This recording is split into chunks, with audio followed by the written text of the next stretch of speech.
ನಮಃ. ಶ್ರೀಮದಾನಂದತೀರ್ಥಭಗವತ್ಪಾದಾಚಾರ್ಯಗುರುಭ್ಯೋ ನಮಃ. ಹರಿ ಓಂ.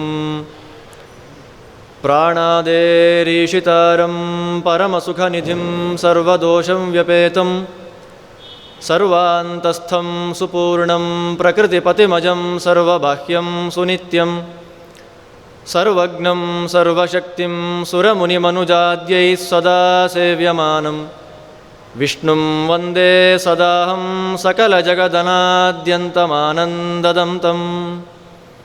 ಸಾಧುಚಾತಕಮೇಘಾಯ ವೇದಪಂಕಜಭಾನವೇ ಬೋಧಚಂಪಕಭೂಷಾಯ ವೇದವ್ಯಾಸಾಯ ತೇ ನಮಃ.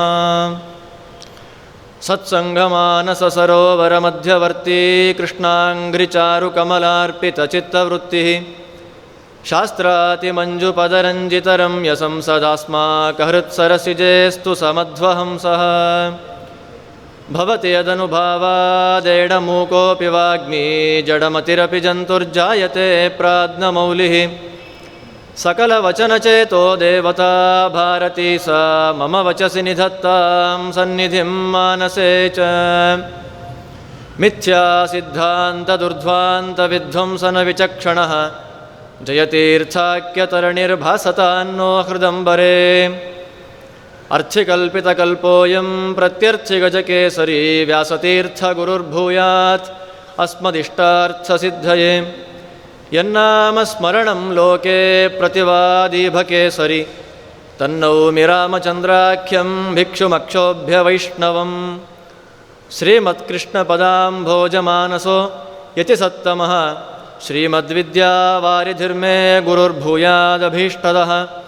ಆಪಾದಮೌಲಿಪರ್ಯಂತಂ ಗುರುಣಾಮಾಕೃತಿಂ ಸ್ಮರೇತ್ ತೇನ ವಿಘ್ನಾಃ ಪ್ರಣಶ್ಯಂತಿ ಸಿದ್ಧ್ಯಂತಿ ಚ ಮನೋರಥಾಃ.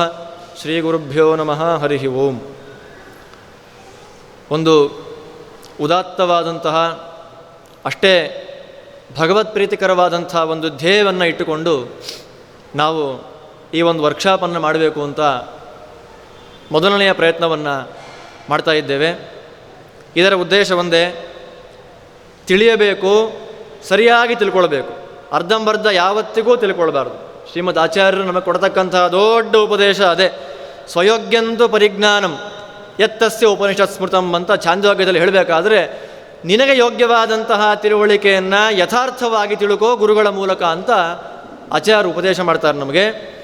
ಈ ಹಿನ್ನೆಲೆಯಲ್ಲಿ ನಾವು ಪೂಜ್ಯ ಆಚಾರ್ಯರು ಮತ್ತು ನಾನು ಇಬ್ಬರು ಕೂಡ ಚಿಂತನೆ ಮಾಡಿಕೊಂಡು ಸಮಾನ ಮನಸ್ಕರ ಜೊತೆಯಲ್ಲಿ ಸೇರಿ ಈ ಒಂದು ವರ್ಕ್ಶಾಪ್ ಥರ ಮಾಡಿದರೆ ಹೇಗೆ ಅಂತ ಹೇಳಿ ಅದನ್ನು ಪ್ಲ್ಯಾನ್ ಮಾಡಿ ಇದನ್ನು ಮಾಡಬೇಕು ಅಂತ ಹೊರಟಿದ್ದೇವೆ. ಇದಕ್ಕೆ ನಿಮ್ಮೆಲ್ಲರ ಒಂದು ಸಹಕಾರ ಇದೆ ಅಂತ ಭಾವಿಸ್ತಾ ಇದ್ದೇವೆ. ನೀವೆಲ್ಲರೂ ಬಂದು ಇದರ ಉಪಯೋಗವನ್ನು ಪಡೆದರೆ ಸಾರ್ಥಕ ಅಂತ ಒಂದು ಮಾತು. ಮುಖ್ಯವಾಗಿ ವ್ಯಾಸತೀರ್ಥರ ವ್ಯಾಸರಾಜ ಗುರುಸಾರ್ವಭೌಮರ ಪರಮಾನುಗ್ರಹ ನಮ್ಮೆಲ್ಲರ ಮೇಲೆ ಆಗಬೇಕು. ಅವರೇ ಪ್ರಹ್ಲಾದರಾಜರು. ಇವತ್ತು ಆಚಾರ್ಯ ಕೊಟ್ಟ ವಿಷಯ ಪ್ರಹ್ಲಾದರಾಜರ ಭಕ್ತಿ ಚಿಂತನೆಗಳು ಅಂತ. ಪ್ರಹ್ಲಾದರಾಜರು ಬೇರೆ ಅಲ್ಲ, ವ್ಯಾಸರಾಜರು ಬೇರೆ ಅಲ್ಲ, ರಾಯರು ಬೇರೆ ಅಲ್ಲ. ನಾಸ್ತಿಕವಾದವನ್ನು ಖಂಡತುಂಡ ಮಾಡಿದಂಥ ವ್ಯಕ್ತಿಗಳು ಅಹಂ ಬ್ರಹ್ಮಾಸ್ಮಿ, ನಾನೇ ದೇವರು ಎನ್ನುವ ತಿಳುವಳಿಕೆಯನ್ನು ನಿರಾಸ ಮಾಡಿ ಸರ್ವೋತ್ತಮ ಇದ್ದಾನೆ ಒಬ್ಬ ಅಂತ ಜಗತ್ತಿಗೆ ತೋರಿಸಿಕೊಟ್ಟ ಮಹಾನುಭಾವರು ಯಾರು? ಪ್ರಹ್ಲಾದರಾಜರು. ಅದಾದ ನಂತರದಲ್ಲಿ ಗ್ರಂಥಸ್ಥವಾಗಿ ಬಂದಂಥ ಅನೇಕ ವಿಚಾರಗಳನ್ನು ಖಂಡನೆ ಮಾಡಿ ತಾರ್ಕಿಕ ರೀತಿಯಲ್ಲಿ ತರ್ಕಬದ್ಧವಾಗಿ ಸಿದ್ಧಾಂತ ಅಂತ ಅಂದರೆ ಶ್ರೀಮದಾಚಾರ್ಯರದ್ದೇ ಸಿದ್ಧಾಂತ ಅಂತ ಪ್ರತಿಷ್ಠಾಪನೆ ಮಾಡಿದ ಮಹಾನುಭಾವರು ಯಾರು? ನಾಸ್ತಿಕಾದಿ ಎಲ್ಲ ಮತಗಳನ್ನು ಖಂಡನೆ ಮಾಡಿ ವ್ಯಾಸರಾಜರು. ಅಲ್ಲಿಂದ ಮುಂದೆ ಆಧುನಿಕರ ಆಕ್ಷೇಪ ಏನಿದೆ, ದೇವರ ಉಪಾಸನೆ ಯಾಕೆ ಮಾಡಬೇಕು ಇತ್ಯಾದಿ ಎಲ್ಲ ಆಧುನಿಕರ ಪ್ರಶ್ನೆಗಳಿಗೂ ಸವಾಲಾಗಿ ನಿಂತಿರುವಂಥ ಮಹಾನುಭಾವರು. ಇವತ್ತಿಗೂ ರಾಯರ ಅನುಗ್ರಹ ಅಂತಂದರೆ ಯಾವ ವೈದ್ಯಕೀಯ ಪ್ರಕ್ರಿಯೆಗೂ ಒಳಪಡೋದಿಲ್ಲ ಅದು. ಆದ್ದರಿಂದ ಪ್ರಹ್ಲಾದರಾಜರ ಒಂದು ಮೌಲ್ಡ್ ಹೇಗಿದೆ ಅದು ಅಂದರೆ ಭಗವತ್ ಸರ್ವೋತ್ತಮತ್ವವನ್ನು, ವಾಯುಜೀವೋತ್ತಮತ್ವವನ್ನು, ಅದಕ್ಕೆ ಸಾಧಕವಾದಂಥ ಸಾಧನೆಗಳನ್ನು ತೋರಿಸಿಕೊಡುವುದೇ ಆ ಜೀವದ ಮುಖ್ಯ ಉದ್ದೇಶ. ಈ ಹಿನ್ನೆಲೆಯಲ್ಲಿ ಅದರ ಮೂಲಕ ನಾವು ಹೊರಟೆವು ಅಂತಂದರೆ ಆ ವ್ಯಾಸರಾಜ ಗುರುಸಾರ್ವಭೌಮರ ಪರಮಾನುಗ್ರಹ ನಮ್ಮ ಮೇಲೆ ಆಗುತ್ತೆ. ಅವರ ಉಪಾಸ್ಯ ಮೂರ್ತಿ ಭೈಷ್ಮಿ ಸತ್ಯಾಸಮೇತ ಗೋಪಾಲಕೃಷ್ಣ. ಹಾಗೆಯೇ ಇನ್ನೆಲ್ಲೂ ಇಲ್ಲದೇ ಇರತಕ್ಕ ಅತ್ಯಪೂರ್ವವಾದ ಪ್ರತಿಮೆ ಪಟ್ಟಾಭಿರಾಮದೇವರು. ಬೇರೆ ಎಲ್ಲ ಕಡೆ ರಾಮದೇವರು ಹೇಗಿರ್ತಾರೆ? ಬಿಲ್ಲು ಬಾಣ. ನಮ್ಮಲ್ಲಿ ರಾಮದೇವರು ಬಿಲ್ಲು ಬಾಣ ಇಲ್ಲವೇ ಇಲ್ಲ. ಪಾಠ ಮಾಡಿಸ್ಕೊಳ್ಬೇಕಾ ನಮ್ಮ ಹತ್ರ ಬನ್ನಿ, ಯುದ್ಧ ಮಾಡ್ಲಿಕ್ಕೆ ನಮ್ಮಲ್ಲಿ ಬರಬೇಡಿ, ಪಾಠ ಮಾಡಿಸ್ಕೊಳ್ಲಿಕ್ಕೆ ಬನ್ನಿ ಅಂತ. ಹೀಗೆ ಜ್ಞಾನಪ್ರದನಾದಂಥ ರಾಮಚಂದ್ರ ಪಟ್ಟಾಭಿರಾಮನಾಗಿ ಇರುವಂಥ ಜಾಗ, ಅವನ ಉಪಾಸನೆ ಅವಿಚ್ಛಿನ್ನವಾಗಿ ನಡೆಯುವಂಥ ಜಾಗ, ಅಲ್ಲಿ ಶಾಸ್ತ್ರಗಳ ಪಾಠ ಪ್ರವಚನ ಅನುವಾದ ವಾಕ್ಯಾರ್ಥಗಳಾಗಲೇಬೇಕು. ಈ ಹಿನ್ನೆಲೆಯಲ್ಲಿ ಇದನ್ನು ಆರಂಭ ಮಾಡ್ತಾ ಇದ್ದೇವೆ. ಇದನ್ನು ಪ್ರಶ್ನೋತ್ತರ ರೀತಿಯಲ್ಲಿ ಮಾಡೋದಕ್ಕಿಂತಲೂ ಕೂಡ ನಿಮ್ಮೆಲ್ಲರ ಪರವಾಗಿ ಒಬ್ಬರು ಪೂರ್ವಪಕ್ಷವನ್ನು ಮಾಡಿ ಮತ್ತೊಬ್ಬರು ಸಿದ್ಧಾಂತವನ್ನು ಮಾಡಿದಾಗ ನಿಮಗೆ ಬರದೇ ಇರತಕ್ಕ ಆಕ್ಷೇಪಗಳಿಗೂ ಸಮಾಧಾನ ಸಿಗಬಹುದು ಎನ್ನುವ ದೃಷ್ಟಿಯಲ್ಲಿ ನಿಮ್ಮೆಲ್ಲರ ಪರವಾಗಿ ನಾನಿಲ್ಲಿ ಪೂರ್ವಪಕ್ಷವನ್ನು ಮಾಡ್ತಾ ಇದ್ದೇನೆ. ಪೂರ್ವಪಕ್ಷವನ್ನು ಮಾಡ್ತೀನಿ ಎಂದು ಮಾತ್ರಕ್ಕೆ ನಾನು ಪೂರ್ವಪಕ್ಷಿ ಅಲ್ಲ, ನಾನು ಸಿದ್ಧಾಂತ ಪಕ್ಷಿಯೇ. ಆದರೆ ಸಂವಾದ ಆಗಬೇಕಾದ್ರೆ ಒಬ್ಬರು ಪೂರ್ವಪಕ್ಷಿಯಾಗಿ ಕೂತ್ಕೊಳ್ಬೇಕಲ್ಲ, ಅದರಂತೆ ನಾನು ಇವತ್ತು ಈ ಸಂದರ್ಭದಲ್ಲಿ ಪೂರ್ವಪಕ್ಷವನ್ನು ಮಾಡಲಿಕ್ಕೆ ಕೂತ್ಕೊಳ್ತಾ ಇದ್ದೇನೆ. ಅಲ್ಲಿ ಬರುವಂಥ ಎಲ್ಲ ಪ್ರಶ್ನೆಗಳಿಗೂ ಕೂಡ ಆಚಾರ್ಯರು ಸಮಂಜಸವಾದಂಥ ಉತ್ತರವನ್ನು ಕೊಟ್ಟು ನಮಗೆ ಸಮಾಧಾನವನ್ನು ಮಾಡ್ತಾರೆ ಅಂತ ನಾವು ಭಾವಿಸ್ತಾ, ಆರಂಭದಲ್ಲಿ ನಾವಿಲ್ಲಿ ಮಾಡ್ತಾ ಇರೋದೇನು? ಇದು ಉಪನ್ಯಾಸನ, ಪ್ರವಚನವ? ಇದು ಕೇಳಿ ಮನೆಗೆ ಹೋಗಲಿಕ್ಕೆ ಏನಿದು? ಪ್ರಶ್ನೋತ್ತರ ಸಂವಾದ ಕಾರ್ಯಕ್ರಮ. ಈ ಸಂವಾದ ಕಾರ್ಯಕ್ರಮನೇ ವೇಸ್ಟ್ ರೀ, ಏನೂ ಪ್ರಯೋಜನ ಇಲ್ಲ. ಕಾರಣ ಏನು ಅಂದರೆ, ಈ ಥರ ಸಂವಾದ ಎಷ್ಟಾಗಿದೆ? 1000 ಸಂವಾದಗಳಾಗಿದೆ. ಇದಾದ ಮೇಲೆ ಮುಂದೆಯೂ ಕೂಡ 1,00,000 ಸಂವಾದ ಆಗಲಿಕ್ಕಿದೆ. ಯಾರು ಚೇಂಜ್ ಆಗ್ತಾರೆ? ಯಾರು ಚೇಂಜ್ ಆಗಿದ್ದಾರೆ? ಈ ರೀತಿಯಾದಂಥ ಸಂವಾದಗಳನ್ನು ಮಾಡಿ, ಸಂವಾದಗಳ ಮೂಲಕ ನಾವೆಲ್ಲರೂ ಕೂಡ ಪ್ರಶ್ನೋತ್ತರವನ್ನು ಸಮಾಧಾನವನ್ನು ಪಡ್ಕೊಂಡು ಮನೆಗೆ ಹೋದ ಮೇಲೆ ಎಷ್ಟು ಜನ ಅದನ್ನು ಜೀವನದಲ್ಲಿ ಅಳವಡಿಸಿಕೊಂಡಿದ್ದೇವೆ? ಅಳವಡಿಸಿಕೊಳ್ಳಿ ಪ್ರಯತ್ನವನ್ನಾದರೂ ಪಟ್ಟಿದ್ದೇವಾ? ಎಷ್ಟು ಜನ ಏಕಾದಶಿ ಉಪವಾಸವನ್ನು ಮಾಡ್ತಾರೆ? ಎಷ್ಟು ಜನ ಅಂಗಾರಕ್ಷತೆ ಹಚ್ಕೊಂಡು ಓಡಾಡ್ತಾರೆ? ಎಷ್ಟು ಜನ ಊರ್ಧ್ವಪುಂಡ ಹಚ್ಕೊಂಡಿದ್ದಾರೆ? ಎಷ್ಟು ಜನಕ್ಕೆ ಶಿಖಾ ಬಿಡಬೇಕು ಅನ್ನೋ ಬಯಕೆ ಇದೆ. ಆದ್ದರಿಂದ ನನ್ನ ಒಂದು ಪ್ರಧಾನವಾದಂಥ ಒಂದು ಪ್ರಶ್ನೆ, ಪೂರ್ವಪಕ್ಷ ಏನು ಅಂತ ಹೇಳಿದ್ರೆ, ಈ ಸಂವಾದ ಕಾರ್ಯಕ್ರಮವೇ ವ್ಯರ್ಥ. ಈ ಸಂವಾದ ಕಾರ್ಯಕ್ರಮವನ್ನು ಮಾಡೋದು ಏನಕ್ಕೂ ಪ್ರಯೋಜನ ಇಲ್ಲ. ಈ ಸಂವಾದ ಕಾರ್ಯಕ್ರಮದ ಒಂದು ಫಲ ಶೂನ್ಯ ಅಂತ ನಾನು ಪೂರ್ವಪಕ್ಷವನ್ನು ಮಾಡ್ತಾ ಇದ್ದೇನೆ.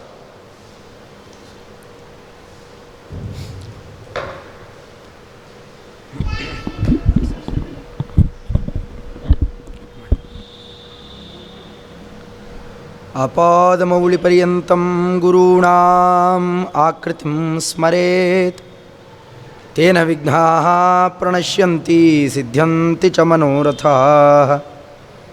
ವೇದಶಾಸ್ತ್ರಪುರಾಣಾನಾಂ ಏಕವಾಕ್ಯತ್ವಸಾಧಕಾನ್ ಶಿಷ್ಯಾತಿವತ್ಸಲಾನ್ ಧೀರಾನ್ ಬಾಳಗಾರು ಗುರೂನ್ ಭಜೆ. ಶರ್ವಾದಿವೃಂದಾರಕಮೌಳಿವೃಂದಂ ಏಣಾಯತೆ ಯನ್ನಖಚಂದ್ರವೃಂದೇ ಆನಂದತೀರ್ಥಾರ್ಯ ಶಿರೋಮಣೇಸ್ತತ್ ಪಾದಾರವಿಂದಂ ಪ್ರಣಮಾಮಿ ನಿತ್ಯಂ. ವೇದವ್ಯಾಸಗುಣಾವಾಸ ವಿದ್ಯಾಧೀಶ ಸತಾಂ ವಶ ಮಾಂ ನಿರಾಶಂ ಗತಕ್ಲೇಶಂ ಕುರುವನಾಶಂ ಹರೇ ನಿಶಂ. ಲಕ್ಷ್ಮೀಕರತಲಾಂಭೋಜಲಾಲನೀಯಪದಾಂಬುಜಂ ಪ್ರಣಮಾಮಿ ಹಯಗ್ರೀವಂ ದೇವತಾಚಕ್ರವರ್ತಿನಂ. ಸ್ತಂಭಾಜ್ಜಂಭಾರಿಶೈಲಾದಿವದಿವಸಕರಃ ಪ್ರೋಜ್ಯಹಾನಸ್ತ್ರಿಲೋಕೀ ಗ್ರಾಸವ್ಯಾಸಕ್ತನಕ್ತಂಚರವರತಿಮಿರಾರಿಷ್ಟಮುಷ್ಟಿಂಧೈಶ್ರೀಃ. ಶ್ರೀಭೂದುರ್ಗಾ ಶಕ್ರಾದ್ಯಾದಿತ್ಯಚಕ್ರಪ್ರಭಯಹರಕರಃ ಕ್ಲೃಪ್ತಪದ್ಮಾನುಷಂಗಃ ಸಿಂಹಃ ಪ್ರಹ್ಲಾದಮೋದೀ ಸಹರತು ದುರಿತಂ ರಂಹಸಾ ಪ್ರಹ್ವಸಾಧ್ಯಃ. ಶ್ರೀ ಗುರುಭ್ಯೋ ನಮಃ. ಹರಿ ಓಂ. ಮೊದಲನೇ ಪ್ರಶ್ನೆ ಮಾಡಿದ್ದಾರೆ, ಈ ಸಂವಾದ ಕಾರ್ಯಕ್ರಮದಿಂದ ಏನು ಪ್ರಯೋಜನ ಅಂತ. ಸಂವಾದ ಕಾರ್ಯಕ್ರಮ ಅಂತಂದರೆ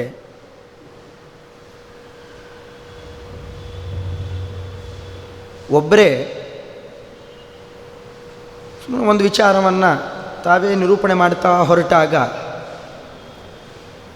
ಮನದಟ್ಟಾಗದೇ ಇರುವ ವಿಚಾರವನ್ನು ಕೂಡ ಪೂರ್ವಪಕ್ಷಿಗಳ ಮನೋಭಾವನೆಯನ್ನು ಅರ್ಥ ಮಾಡಿಕೊಂಡು ಪೂರ್ವಪಕ್ಷಿಯಾಗಿಯೇ ಅವರನ್ನು ಸಮರ್ಥನೆ ಮಾಡುವಂತಹ ಕ್ರಮದಲ್ಲಿ ಒಬ್ಬರು ಮಾತಾಡ್ತಾ ಇರಬೇಕು. ಅಲ್ಲಿರುವ ಎಲ್ಲ ಅಂಶಗಳಿಗೂ ಕೂಡ ಸೂಕ್ಷ್ಮವಾದ ಎಳೆಯಾಗಿಯೂ ಬಿಡಿಸಿ ಅದಕ್ಕೆಲ್ಲ ಉತ್ತರವನ್ನು ಕೊಡ್ತಾ ಇರಬೇಕು ಮತ್ತೊಬ್ಬರು. ಹೀಗೆ ಹೊರಟಾಗ, ಎರಡು ವಿಂಗಡಣೆ ಮಾಡಿದಾಗ ಹೆಚ್ಚು ಮನದಟ್ಟಾಗುತ್ತೆ ಅಂತನ್ನೋ ಉದ್ದೇಶದಿಂದಾಗಿ ಸಂವಾದ ಕಾರ್ಯಕ್ರಮಗಳೆಲ್ಲ ಹೊರಡ್ತಾವೆ.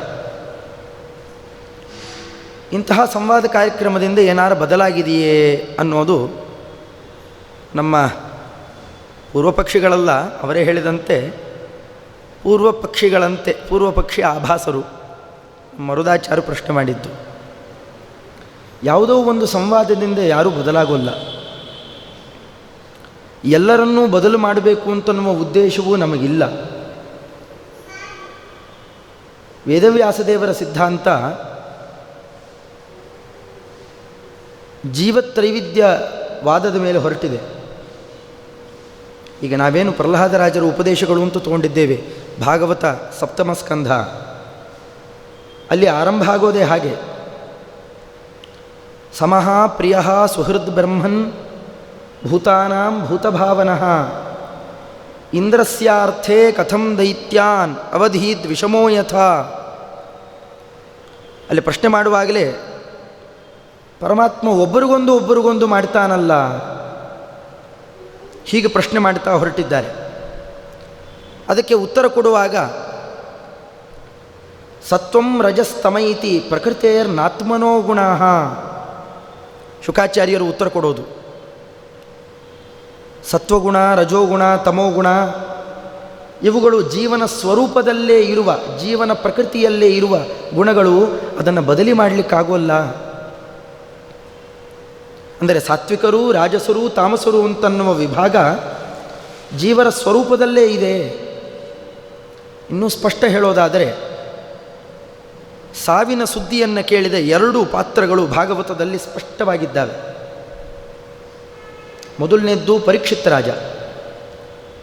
ಇನ್ನು 7 ದಿವಸದಲ್ಲಿ ನಿನಗೆ ತಕ್ಷಕ ಸರ್ಪರಾಜ ಕಚ್ಚಿ ನೀ ಮೃತನಾಗ್ತೀಯಾ? ಅದರಂತೇನೆ ಅಷ್ಟೊಂದು ಸಮೀಪ ಇಲ್ಲ, 8ನೇ ಗರ್ಭದಿಂದ ನಿನ್ನ ಸಂಹಾರ ಆಗುತ್ತೆ ಅಂತ ಕಂಸನಿಗೆ.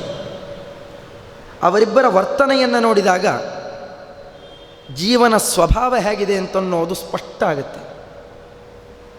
ಅದರಿಂದಾಗಿ ಜೀವತ್ರೈವಿಧ್ಯವಾದ ಅಂತನ್ನೋದು ಇದ್ದಾಗ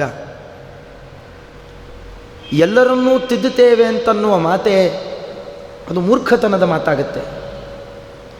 ಇದ್ದವರನ್ನೆಲ್ಲ ತಿದ್ದಬೇಕು ಅಂತನ್ನೋದು ಅದು ಕ್ರೈಸ್ತರದ್ದೋ, ಹೊಡೆದು ಬಡಿದು ನಮ್ಮ ಕಡೆಯಲ್ಲಿ ಎಳ್ಕೊಳ್ತೇವೆ ಅಂತನ್ನೋದು ಮಹಮ್ಮದೀಯರದ್ದೋ ಇರಬಹುದು.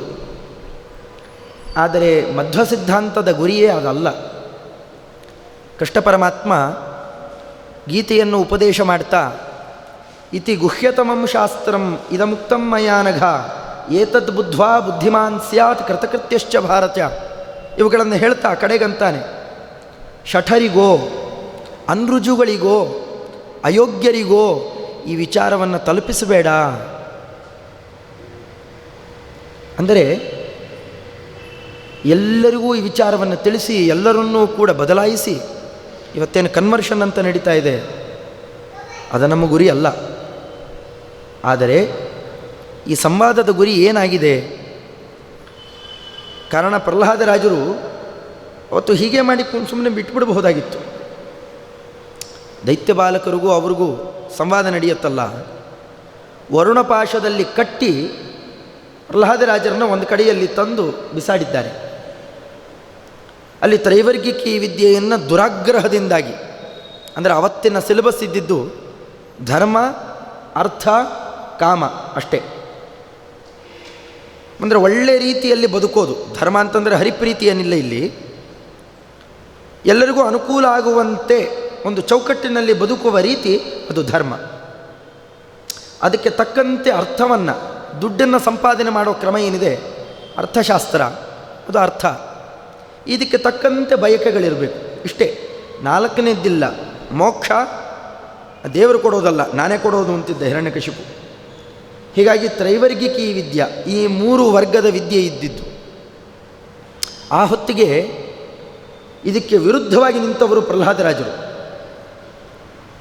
ಒಳ್ಳೆಯದ್ದೇನು ಅಂತ ಕೇಳಿದಾಗ ಹಿರಣ್ಯಕಶಿಪು ಮನ್ಯತೆ ಸಾಧು ಯದ್ಭವಾನ್ ಪ್ರಹ್ಲಾದಾನ್ ಉಚ್ಯತಾಂತಾತ ಮನ್ಯತೆ ಸಾಧು ಯದ್ಭವಾನ್. ಇದನ್ನು ಕೇಳಿದಾಗ ಪರಮಾತ್ಮನನ್ನು ಹಿಡಿಬೇಕು ಅಂತ ಹೇಳಿದ್ರು. ಹರಿಯನ್ನು ಸಮಾಶ್ರಯಣ ಮಾಡಬೇಕು. ಏನೇನೋ ಮಾತಾಡ್ತಾ ಇದೆ ಮಗು, ಎಲ್ಲೋ ತಲೆ ಕೆಟ್ಟಿರಬೇಕು, ಯಾರೋ ತಲೆ ಕೆಡಿಸಿರಬೇಕು. ಇನ್ನೊಂದು ಆವೃತ್ತಿ ನೋಡೋಣ, ಸರಿಯಾಗಿ ತಿದ್ದಿ ಕರ್ಕೊಂಡು ಬನ್ನಿರಿ. ಆಗ ಕೇಳಿದಾಗ ಇಲ್ಲಿ ಎಲ್ಲಿಗೆ ನಿಲ್ಲಿಸಿದ್ರು ಅದನ್ನು ಮುಂದುವರಿಸೋದು. ಸಜ್ಜನರ ಸಹವಾಸಕ್ಕೆ ಹೋಗಬೇಕು, ಭಗವಂತನನ್ನು ಹಿಡಿಬೇಕು ಅಂತ ಮೊದಲಂದಿದ್ದರು. ಎರಡನೇ ಬಾರಿ ಹೇಳುವಾಗ ಸಜ್ಜನರು ಹೇಗೆ ಭಗವಂತನನ್ನು ಹಿಡಿಸ್ತಾರೆ, ಶ್ರವಣಂ ಕೀರ್ತನಂ ವಿಷ್ಣೋ ಸ್ಮರಣಂ ಪಾದಸೇವನಂ ಅರ್ಚನಂ ವಂದನಂ ದಾಸ್ಯಂ ಸಖ್ಯಮಾತ್ಮನಿವೇದನಂ ಇತಿ ಪುಂಸಾರ್ಪಿತ ವಿಷ್ಣು ಭಕ್ತಿಶ್ಚೇನ್ನವಲಕ್ಷಣ, ಇವುಗಳನ್ನು ಹೇಳ್ತಾ ಇದನ್ನೇ ಅಧ್ಯಯನ ಮಾಡಿದ್ದರಲ್ಲಿ ಅತಿ ಉನ್ನತವಾದದ್ದು ತನ್ಮನ್ಯೇ ಅಧೀತಮುತ್ತಮಂ ವ್ಯವಸ್ಥಿತವಾಗಿ ತೋರಿಸಿಕೊಡ್ತಾರೆ. ಮಧ್ಯದಲ್ಲಿ ಮತ್ತೆ ಮತ್ತೆ ಪ್ರಶ್ನೆಗಳು ಶುರುವಾಗ್ತವೆ. ಯಾರು ಹೇಳಿಕೊಟ್ರು, ಅವ್ರು ಹೇಳಿಕೊಟ್ರು, ಇವರು ಹೇಳಿಕೊಟ್ರು. ಯಾರೂ ಹೇಳಿಕೊಟ್ಟಿದ್ದಲ್ಲ. ಮತರ್ನ ಕೃಷ್ಣೇ ಪರತಸ್ವತೋಪಿವ ಮಿಥೋಪಿ ಬದ್ಧೇತ ಗೃಹವ್ರತಾನ. ಇದು ಯಾರೂ ಹೇಳಿಕೊಟ್ಟು ಬಂದಿದ್ದಲ್ಲ, ಸಹಜವಾಗಿಯೇ ಭಗವಂತ ಪ್ರೇರಣೆ ಮಾಡಿದ್ದು. ಇವರು ಏನು ಪ್ರಶ್ನೆ ಕೇಳಿದರೂ ವ್ಯವಸ್ಥಿತವಾಗಿ ಉತ್ತರ ಕೊಡೋದರಿಂದಾಗಿ ಅಲ್ಲಿ ಅವನಿಗೆ ಬಾಧಕ ಆಯಿತು. ಕೊಲ್ಲಿಕ್ಕೆ ಪ್ರಯತ್ನ ಮಾಡಿದ. ಕೊಲೆ ಮಾಡಲಿಕ್ಕೆ ಯಾವ ಯಾವ ಯತ್ನಗಳಿದ್ದಾವೋ, ಸಾಧಾರಣ ಪಂಚಭೂತಗಳಿಂದ ಪ್ರಯತ್ನ ಮಾಡಬಹುದು, ಉಸಿರುಗಟ್ಟಿಸಬಹುದು, ಅವಕಾಶವೇ ಇಲ್ಲದೇ ಇರೋ ಪ್ರದೇಶದಲ್ಲಿ ಹಾಕಬಹುದು, ಆಕಾಶ, ನೀರಿನಲ್ಲಿ ಮುಳುಗಿಸಿ ಕೊಲ್ಲಿಕ್ಕೆ ಪ್ರಯತ್ನ ಮಾಡಿದ್ದು, ಆನೆ ತುಳಿಸೋದು, ವಿಷಪ್ರಾಶನ ಮಾಡಿಸೋದು, ಹೀಗೆಲ್ಲ ಒಟ್ಟು ಎಲ್ಲ ರೀತಿಯಲ್ಲೂ ಕೊಲ್ಲುವ ಪ್ರಯತ್ನವನ್ನು ನಡೆಸಿದ್ದಾನೆ. ಆಗಲಿಲ್ಲ. ಬುದ್ಧಿಯಲ್ಲಿ ಸಂದೇಹ ಬರಲಿಕ್ಕೆ ಶುರುವಾಯಿತು, ಗಾಬರಿ ಆಗಲಿಕ್ಕೆ ಶುರುವಾಯಿತು. ಮೂರು ಲೋಕವನ್ನು ಹೆದರಿಸ್ತಿದ್ದವನು, ಕ್ರುದ್ಧಸ್ಯ ಯಸ್ಯ ಕಂಪಂತೆ ತ್ರಯೋಲೋಕ ಸಹೇಶ್ವರಾಹ, ಮೂರು ಲೋಕವನ್ನು ಬೆದರಿಸ್ತಾ ಇದ್ದಂತಹ ದೊರೆಗೆ ಒಳಗಡೆಯಲ್ಲಿ ಮಗ ವಿರುದ್ಧನಾದ, ಬೆದರಿಕೆ ಶುರುವಾಯಿತು. ತುಂಬ ಚಿಂತಾಕ್ರಾಂತನಾದಾಗ ಆ ಹೊತ್ತಿಗೆ ಚಂಡಾಮರ್ಕರ ಸಲಹೆಯಂತೆ ಒಂದು ಕಡೆಯಲ್ಲಿ ಕಟ್ಟಿ ಕೂಡಿಸಿಬಿಡೋಣ, ಕ್ರಮೇಣ ಉಪದೇಶ ಮಾಡ್ತಾ ತಿದ್ದಬಹುದು ಅವನನ್ನು ಅಂತ ಒಂದು ಕಡೆಯಲ್ಲಿ ಕಟ್ಟಿ ತಂದು ಹಾಕಿದರು. ಅವನ ಚಿಂತೆಗೆ ಕಾರಣ ಇದ್ದಿದ್ದು ಅವನು ಹೊರ ಕೇಳ್ಕೊಂಡಿದ್ದ. ನಾಂತಂ ನಬಹಿಹಿ, ಹೊರಗಾಗಬಾರ್ದು, ಒಳಗಾಗಬಾರ್ದು, ಅಲ್ಲಾಗಬಾರ್ದು, ಇಲ್ಲಾಗಬಾರ್ದು, ತುಂಬ ಕೇಳ್ಕೊಂಡಿದ್ದ. ತಾನು ಪರೀಕ್ಷೆ ಮಾಡಲಿಕ್ಕೆ ಹೋಗಿರಲಿಲ್ಲ. ಅದರ ಪರೀಕ್ಷೆ ನಡೆದಿದ್ದು ಪ್ರಹ್ಲಾದರಾಜನಿಗೆ. ಅವನಿಗೆ ಸಂದೇಹ ಬಂದಿದ್ದು ಇಷ್ಟು, ಏನು ಚತುರ್ಮುಖ ಬ್ರಹ್ಮದೇವರು ನನ್ನೊಬ್ಬನಿಗೆ ವರ ಕೊಟ್ಟರು ಅಥವಾ ನನ್ನ ವಂಶಕ್ಕೆಲ್ಲ ವರ ಕೊಟ್ಟರು, ಅಥವಾ ಏನೇನೋ ವಿಪರೀತ ನಡೀತಾ ಇರೋದರಿಂದ ಇವನೇ ನನಗೆ ಏನಾರ ಮರಣಕ್ಕೆ ಕಾರಣವಾಗುತ್ತಾನೋ ಏನೋ, ಏನೇನೋ ನಡೀತಾ ಇದೆ, ಅಚ್ಚರಿಯ ಸಂಗತಿ, ಹಾಗೂ ಆಗಬಹುದೋ ಏನೋ. ಈ ರೀತಿಯಾದಂತಹ ಸಂದೇಹ ಬಂದಾಗ ವರುಣಪಾಶದಲ್ಲಿ ಕಟ್ಟಿ ತಗೊಂಡು ಹೋಗಿ ಒಂದು ಕಡೆಯಲ್ಲಿ ಬಿಸಾಡಿಬಿಡ್ತಾರೆ. ಅಲ್ಲೂ ಪಾಠ ನಿರಂತರ ನಡೀತಿರಬೇಕು. ಶುಕ್ರಾಚಾರ್ಯರು ಇರಲಿಲ್ಲ, ದೈತ್ಯಗುರುಗಳು ತಪಸ್ಸಿಗೆ ಎಂತ ದೂರ ಹೋಗಿದ್ದರು. ಆ ಹೊತ್ತಿಗೆ ಪ್ರಹ್ಲಾದರಾಜರಿಗೆ ಬೇರೆ ಕೆಲಸವೇ ಇಲ್ಲ, ಅವರು ಕೇಳಿದ ಉಪದೇಶವನ್ನೆಲ್ಲ ಕೇಳ್ಕೋತಾ ಕೂತಿರಬೇಕು. ಈ ಹೊತ್ತಿನಲ್ಲಿ ಇದೊಂದು ತುಂಬ ದೊಡ್ಡ ಗದ್ದಲ ಆಯ್ತಲ್ಲ. ಬೇರೆ ಎಲ್ಲೋ ಇಡೋ ಹಾಗಿಲ್ಲ ಪ್ರಹ್ಲಾದರಾಜನನ್ನು. ಹಿರಣ್ಯಕಶಿಪುವಿಯ ಅವನ ಮರ್ಯಾದೆ ಪ್ರಶ್ನೆ ಆಯಿತು. ಯಾಕೆ ಮಗನೇ ಮಾತು ಕೇಳೋಲ್ವಂತೆ, ನಾವ್ಯಾಕೆ ಕೇಳಬೇಕು ಅಂತ ನಾಳೆ ಇನ್ನಷ್ಟು ವಿರೋಧಿಗಳು ಸೃಷ್ಟಿಯಾಗ್ತಾರೆ. ಅದಕ್ಕೆ ಗುರುಕುಲದಲ್ಲಿ ಮುಚ್ಚಿಡ್ತಾನೆ. ಆಗ ಮುಚ್ಚಿಟ್ಟಾಗ ಈ ಹುಡುಗರಿಗಂತೂ ಎಲ್ಲ ಗೊತ್ತಿತ್ತಲ್ಲ, ದೈತ್ಯ ಬಾಲಕರಿಗೆ, ಅವರು ಬಂದು ಪ್ರಶ್ನೆ ಕೇಳ್ತಾರೆ. ತುಂಬ ಸೊಗಸಾದ ಪ್ರಶ್ನೆ. ಅಲ್ಲೂ ಈ ಸಂವಾದ ನಡೆದಿದೆ. ಅವರು ಬಂದು ಅನೇಕ ಪ್ರಶ್ನೆಗಳನ್ನು ಕೇಳಬೇಕು, ಇವರು ಉತ್ತರ ಕೊಡಬೇಕು. ಈಗ ನಮ್ಮ ಪೂರ್ವ ಪಕ್ಷಿಗಳು ಕೇಳಿದರು, ಸಂವಾದ ನಡೆಯೋದು ಬೇಕಾಗಿರಲಿಲ್ಲ. ಅಲ್ಲೂ ಸಂವಾದದಿಂದಲೇ ಬದಲಾವಣೆ ನಡೆದಿದ್ದು.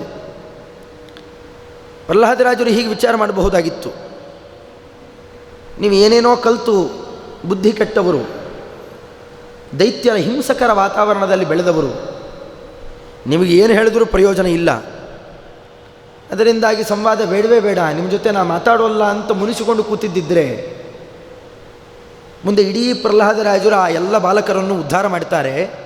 ಅಷ್ಟೇ ಅಲ್ಲ, ನರಸಿಂಹದೇವರ ಎದುರಲ್ಲಿ ನಿಲ್ಲಿಸಿ ಇವರೆಲ್ಲರ ಜೊತೆ ನನಗೆ ಮೋಕ್ಷ ಕೊಟ್ಟರೆ ನಾ ಬರ್ತೀನಿ ಅಂತ ಕೇಳ್ತಾರೆ. ನಿಜವಾಗಿಯೂ ಉದ್ಧಾರ ಮಾಡಿದರು ಅವರನ್ನೆಲ್ಲ. ಅಂದರೆ ಆ ಕಾಳಜಿ ಸಾತ್ವಿಕ ವರ್ಗಕ್ಕೆ ಬೇಕು.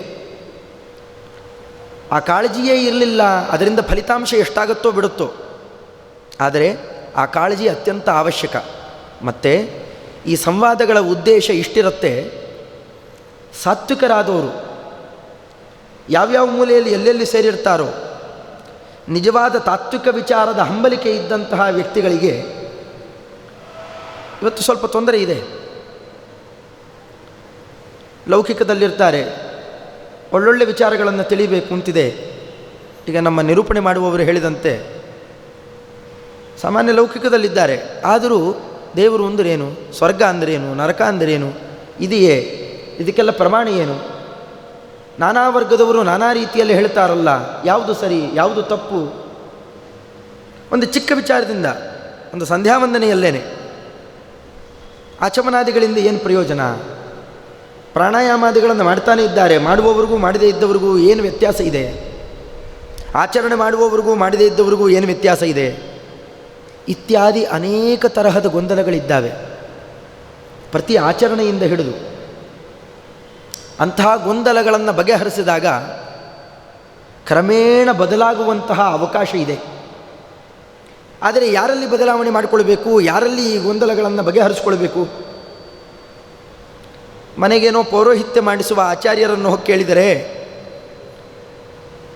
ಪುರೋಹಿತರಿಗೆ ಇವೆಲ್ಲ ಗೊತ್ತಿಲ್ಲ ಅಂತಾರೆ. ಎಷ್ಟೋ ಆಚರಣೆಗಳ ಬಗ್ಗೆ ನಮ್ಮದಿದು ಪದ್ಧತಿ ಅಂತಾರೆ. ಇನ್ನೂ ಹೆಚ್ಚು ಕೇಳಿದರೆ ಬೆದರಿಸಿ ಬಿಡ್ತಾರೆ. ಪ್ರಾಯ ಪುರೋಹಿತರ ವರ್ಗ ಇವತ್ತಿರೋದು ಸ್ವಲ್ಪ ನಿಷ್ಠುರಾದರೂ ಸತ್ಯಾಂಶ, ಪುರೋಹಿತರು ಅನ್ಯಥಾ ಭಾವಿಸಬಾರದು. ಎಲ್ಲ ಕಡೆಯಲ್ಲೂ ಜೀವನ ಇನ್ನೆಲ್ಲೂ ನಡೆಯೋಲ್ಲ ಅಂತಂದರೆ ಇವತ್ತು ಪೌರೋಹಿತ್ಯಕ್ಕೆ ಇಳಿಯೋರೇ ಹೆಚ್ಚು ಜನ. ಅಂಥ ವರ್ಗವೇ ಹೆಚ್ಚಿದ್ದಾಗ ಅವರಿಗೆ ಅದರ ಹಿನ್ನೆಲೆ ಗೊತ್ತಿರೋಲ್ಲ. ಮತ್ತೊಂದು ಕೆಲವರು ಹಾಸ್ಯ ಮಾಡುವ ಪ್ರಸಂಗ ಇದೆ. ಪುರೋಹಿತರದ್ದೇ ಒಂದು ವ್ಯಾಕರಣ ಬೇರೆ ಇದೆ, ಪುರೋಹಿತರದ್ದೇ ಒಂದು ಸಂಸ್ಕೃತ ಬೇರೆ ಇದೆ ಅಂತ. ಇದೆಲ್ಲ ತಿದ್ದುಪಡಿ ಆಗಬೇಕು. ಅಷ್ಟೇ ಅಲ್ಲ, ಇಂತಹ ಪುರೋಹಿತರಲ್ಲಿ ಮನೆಗೆ ಬರೋರು ಸುಲಭವಾಗಿ ಸಿಗೋರು ಅವರೇ ಆಚಾರವು ಅಂತ ತಿಳ್ಕೊಂಡಿರ್ತಾರೆ. ಇದೇನು ಅಂತ ಕೇಳಿದಾಗ ಗೊತ್ತಿಲ್ಲ ಅಂದರೆ ಮರ್ಯಾದೆ ಹೋಗಬಹುದು. ಅದಕ್ಕೆ ಏನು ಗೊತ್ತೋ ಅದನ್ನು ಹೇಳಿದಾಗ ದಾರಿ ತಪ್ಪಿಸುವ ಮಾರ್ಗವೂ ಇದೆ. ಇನ್ನು ದೊಡ್ಡ ದೊಡ್ಡ ವಿದ್ವಾಂಸರನ್ನು, ಪೀಠಾಧಿಪತಿಗಳನ್ನು ಸೇರಿ ಪ್ರಶ್ನೆ ಮಾಡೋಣ ಅಂತಂದಾಗ, ಅಥವಾ ಎಷ್ಟೋ ದೊಡ್ಡ ಕಾರ್ಯಕ್ರಮಗಳಲ್ಲಿ ಅವರನ್ನು ಭೇಟಿ ಮಾಡೋಣ ಅಂದಾಗ ಅವರು ಸಿಗೋದು ವಿರಳ ಆಗುತ್ತೆ. ಮತ್ತು ಆ ದೊಡ್ಡ ಸ್ಥಾನವನ್ನು ನೋಡಿ ಹೆದರುವ ಪ್ರಸಂಗ ಇದೆ. ಸಾಮಾನ್ಯ ವರ್ಗದವರು ಬಹಳ ದೊಡ್ಡ ವರ್ಗದಲ್ಲಿರೋರನ್ನ ಮುಟ್ಟಲಿಕ್ಕಾಗೋಲ್ಲ, ಅವರಿಗೆ ನಿಲುಕೋರಿಗೆ ಎಲ್ಲ ವಿಚಾರ ಗೊತ್ತಿಲ್ಲ. ಇಂಥದ್ದೆಲ್ಲ ಪ್ರಸಂಗಗಳು ಬಂದಾಗ ಈ ತಮ್ಮ ಸಂದೇಹಗಳನ್ನು ಬಗೆಹರಿಸಿಕೊಳ್ಳೋದು ಹೇಗೆ? ಅದರಿಂದ ಇಂತಹ ಸಂವಾದಗಳು ನಡೀತಾ ಇದ್ದಾಗ ಅಲ್ಲಿ ಮುಕ್ತವಾದಂತಹ ಕ್ರಮದಲ್ಲಿ ಯಾರು ಬೇಕಾದ್ರೂ ಎಷ್ಟು ಬೇಕಾದ್ರೂ, ಯಾಕೆ ಒಂದೇ ದಿವಸಕ್ಕೆ ಮುಗಿದು ಹೋಗಲ್ಲ ಇದು. ಇವತ್ತು ಒಂದೇ ದಿವಸ ಇಷ್ಟೇ ಸಮಯ ಅಂತಿಲ್ಲ, ಇನ್ನು ಅನೇಕ ಕಾರ್ಯಕ್ರಮಗಳು ಈ ರೀತಿಯಲ್ಲಿ ನಡೀತಾನೆ ಇರುತ್ತೆ. ಅಂತಹ ಪ್ರಸಂಗಗಳಲ್ಲಿ ಮುಕ್ತವಾಗಿ ಯಾವ ವಿಚಾರದಲ್ಲಾದರೂ ಚೋದ್ಯ ಮಾಡಲಿಕ್ಕೆ ಅವಕಾಶ ಇದೆ. ಚೋದ್ಯ ಅಂದರೆ ಪ್ರಶ್ನೆ, ಕುಚೋದ್ಯ ಮಾಡಲಿಕ್ಕೆ ಅವಕಾಶ ಇಲ್ಲ ಅಷ್ಟೆ. ಕುಚೋದ್ಯದಿಂದ ಕೇಳುವವರಿಗೂ ಲಾಭ ಇಲ್ಲ, ಹೇಳುವವರಿಗೂ ಲಾಭ ಇಲ್ಲ. ಅದರಿಂದ ಯಾವುದೇ ಪ್ರಶ್ನೆ ಇದ್ದರೂ ಎಲ್ಲ ಪ್ರಶ್ನೆಗಳಿಗೂ ಉತ್ತರ ಕೊಡುವಂತಹ ಏಕೈಕ ಸಿದ್ಧಾಂತ ಅದು ಮಧ್ವ ಸಿದ್ಧಾಂತ ಮಾತ್ರ. ಹೀಗಾಗಿ ಯಾವುದೇ ಪ್ರಶ್ನೆಗಳನ್ನು ಬೇಕಾದ್ರೂ ಕೇಳಬಹುದು. ಈ ಮುಕ್ತಾವಕಾಶ ಕೊಟ್ಟಾಗ ಇಂತಹ ಸಾತ್ವಿಕ ಚೇತನ ಎಲ್ಲೇ ಇದ್ದರೂ ಕೂಡ ನಮಗಿಂತಹದ್ದೊಂದಿದೆ, ಅದು ಚಿಕ್ಕ ಪ್ರಶ್ನೆ ಇರಲಿ, ಬೃಹತ್ತಾದ ಪ್ರಶ್ನೆಯೇ ಇರಲಿ, ಎಲ್ಲ ಪ್ರಶ್ನೆಗೂ ಕೂಡ ಉತ್ತರ ಸಿಗತ್ತೆ ಅಂತನ್ನುವ ಧೈರ್ಯ ಸಿಕ್ಕಾಗ ಸಾಧನೆಯಲ್ಲಿ ಕ್ರಮೇಣ ಬದಲಾಗುವಂತಹ ಪರಿಸ್ಥಿತಿ ಬರಬಹುದು ಅನ್ನುವ ಉದ್ದೇಶದಿಂದ ಸಾತ್ವಿಕರ ಏಳಿಗೆಗೋಸ್ಕರವಾಗಿ ಈ ಸಂವಾದ ಕಾರ್ಯಕ್ರಮ ಅತ್ಯಂತ ಸಾಧು. ಪ್ರಹ್ಲಾದರಾಜರು ಇದೇ ಉದ್ದೇಶದಿಂದಲೇ ದೈತ್ಯ ಬಾಲಕರಲ್ಲಿ ಏನು ತಾವು ನಡೆಸಿದ ಸಂವಾದ ಅದು ಹೇಗೆ ಸಾರ್ಥಕ ಆಯಿತೋ ಆ ರೀತಿಯಲ್ಲೇನೆ ಸಾತ್ವಿಕರಾದವರು ಇಂತಹ ಸಂವಾದಗಳನ್ನು ನಡೆಸ್ತಾ ಇರಬೇಕು ಅಂತನ್ನೋದು ಇದು ಹರಿವಾಯುಗಳಿಗೆ ಸಮ್ಮತವಾದಂತಹ, ಗುರುಗಳಿಗೆ ಸಮ್ಮತವಾದಂತಹ ಮಾರ್ಗ ಅಂತ ನನಗನ್ನಿಸುತ್ತೆ. ಸರಿ ಸ್ವಾಮಿ, ನೀವು ಹೇಳಿದ್ದೆಲ್ಲ ಸರಿ ಹೋಯಿತು. ಆದರೆ ಸಾತ್ವಿಕತೆ, ಸಾತ್ವಿಕತನ, ಸಾತ್ವಿಕರು ಆಧ್ಯಾತ್ಮಿಕ ಜೀವನ, ಸಾಧನೆ ಮಾಡ್ಕೊಂಡು ಹೋಗೋದು, ಇದೆಲ್ಲ ಬೇಕಾ ಅಂತ ಪ್ರಶ್ನೆ. ಈಗ ಆಧ್ಯಾತ್ಮಿಕ ಜೀವನ ಅಂತ ಒಂದು ಇದೆಯಲ್ಲ, ಅದು ಯಾಕೆ? ದುಡ್ಡು ಮಾಡಿಕೊಂಡ್ರೆ ಸಾಕು, ಆರಾಮಾಗಿ ಯಾವುದೋ ಒಂದು ಓದ್ಕೊಂಡ, ಅದೇನೋ ಓದ್ಕೊಂಡ, ಕೆಲಸಕ್ಕೆ ಹೋದ, ಸಂಪಾದನೆ ಮಾಡಿಕೊಂಡ, ಮದುವೆ ಮಾಡಿಕೊಂಡ, ಮಕ್ಕಳು ಮಾಡ್ದ, ಮನೆ ಕಟ್ಕೊಂಡ, ಸಂತೋಷವಾಗಿದ್ದ ಜೀವನದಲ್ಲಿ. ಅದೇ ನಮಗೆ ದೊಡ್ಡ ಸಾಧನೆ, ಅದೇ ಜೀವನದಲ್ಲಿ. ಈ ಆಧ್ಯಾತ್ಮಿಕ ಸಾಧನೆ, ಆಧ್ಯಾತ್ಮಿಕ ಜೀವನ, ಆ ಉಪವಾಸ ಅಂತೆ, ಆ ತೀರ್ಥಕ್ಷೇತ್ರ ಯಾತ್ರೆ ಅಂತೆ, ಅಲ್ಲಿ ಹೋಗಿ ಒಪ್ಪತ್ತು ಊಟ ಅಂತೆ, ಇನ್ನೇನೋ ರಾತ್ರಿ ನಿದ್ದೆ ಇಲ್ವಂತೆ, ಏನೇನೋ ಮಾಡಿಕೊಂಡು ಒದ್ದಾಡಿಕೊಂಡು ಪಾಠ ಪ್ರವಚನ ಅಂತೆ, ಪಾಠಕ್ಕೆ ಹೋಗೋದಂತೆ, ಕೇಳೋದಂತೆ, ಬೇಕಾ ಇದೆಲ್ಲ? ಆಧ್ಯಾತ್ಮಿಕ ಜೀವನದ ಅವಶ್ಯಕತೆ ಇದೆಯಾ? ಆಧ್ಯಾತ್ಮಿಕ ಜೀವನದಿಂದ ನಮಗೆ ಸಿಗುವಂಥ ಲಾಭ ಏನು? ಅಥವಾ ನೋಡಿ, ನಮ್ಮನೆ ಪಕ್ಕದಲ್ಲೊಬ್ಬ ಇದ್ದಾನೆ, ಅವನು ಏನೂ ಇಲ್ಲ, ಏನೇನೂ ಇಲ್ಲ. ಅವನು ಉಪನಯನಾಗಿ 30 ವರ್ಷ ಆಗಿದೆ.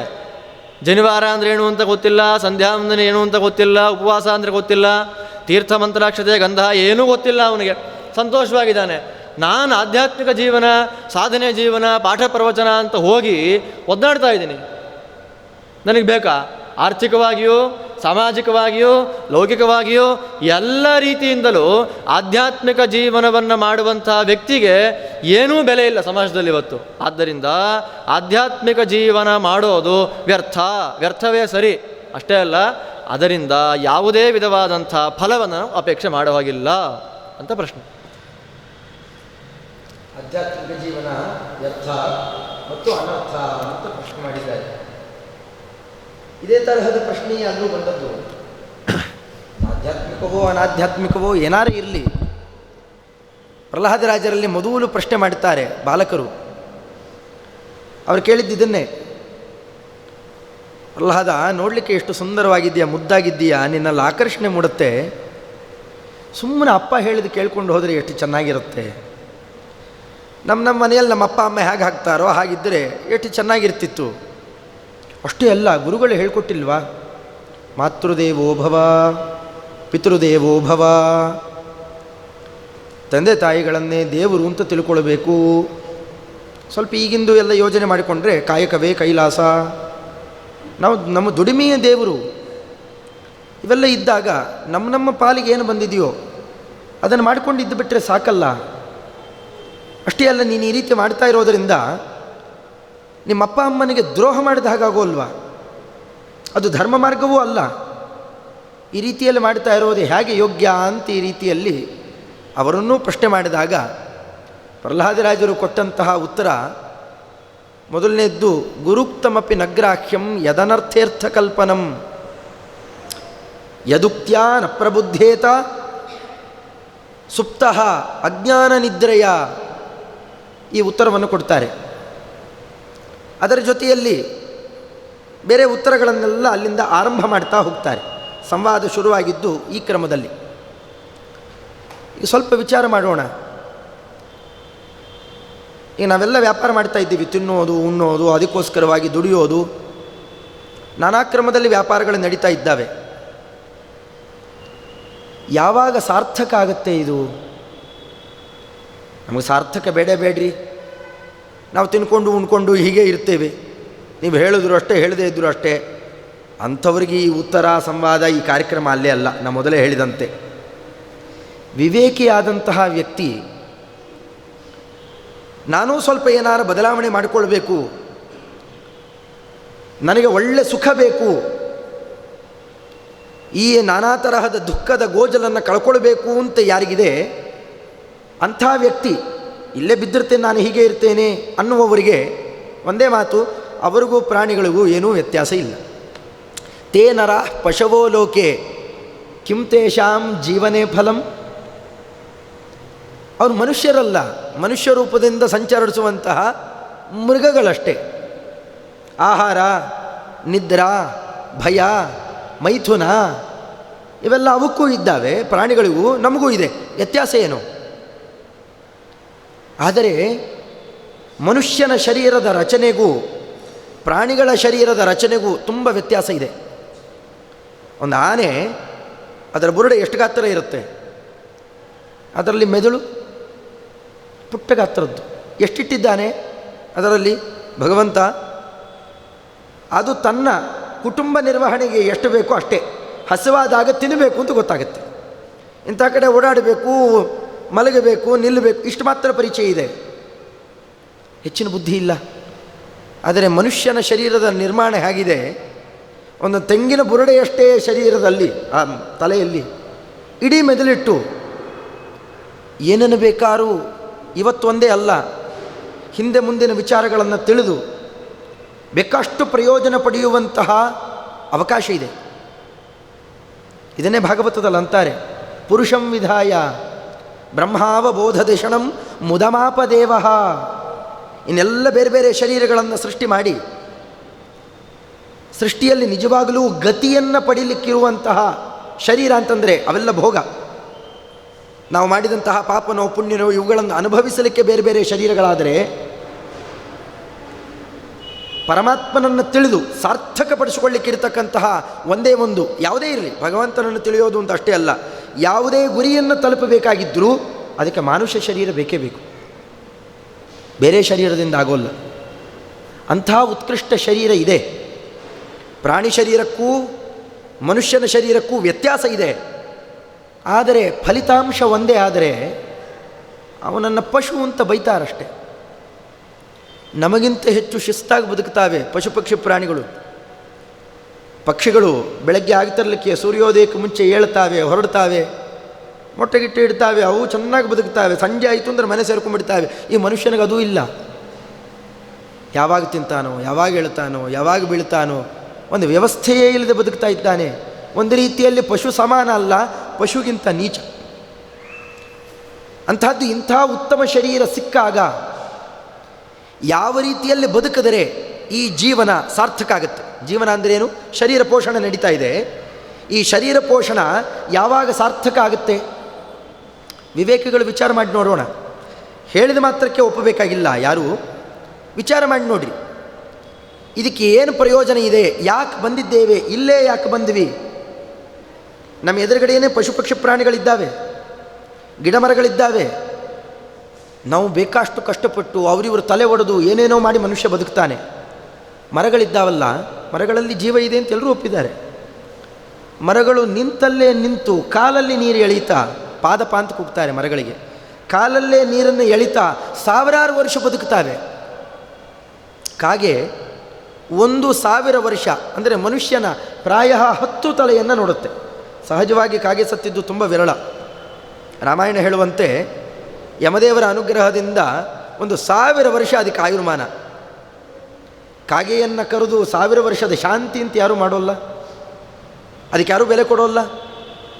ಅದರಿಂದ ಬರೀ ಬದುಕಿಗೆ ಏನೂ ಬೆಲೆ ಇಲ್ಲ. ಅಧ್ರುವೇಣ ಧ್ರುವಂ ನೀತಾಹ. ವಿವೇಕಿಗಳಾದವರು ಮನೆಯಲ್ಲಿ ಅಕ್ಕಿ ಇದೆ, ಅಕ್ಕಿಯನ್ನು ಸುಮ್ಮನೆ ಇಟ್ಟು ನೋಡ್ತಾ ಕೂತರೆ ಅದು ಹುಳ ಹಿಡಿದು ಹಾಳಾಗಿ ಹೋಗುತ್ತೆ. ಅದನ್ನೇ ಅನ್ನ ಮಾಡಿ ತಿಂದರೆ ಅದರಿಂದ ಪುಷ್ಟಿ ಸಿಗತ್ತೆ, ನಮ್ಮ ಜೀವನ ಮುಂದೆ ಸಾಗುತ್ತೆ.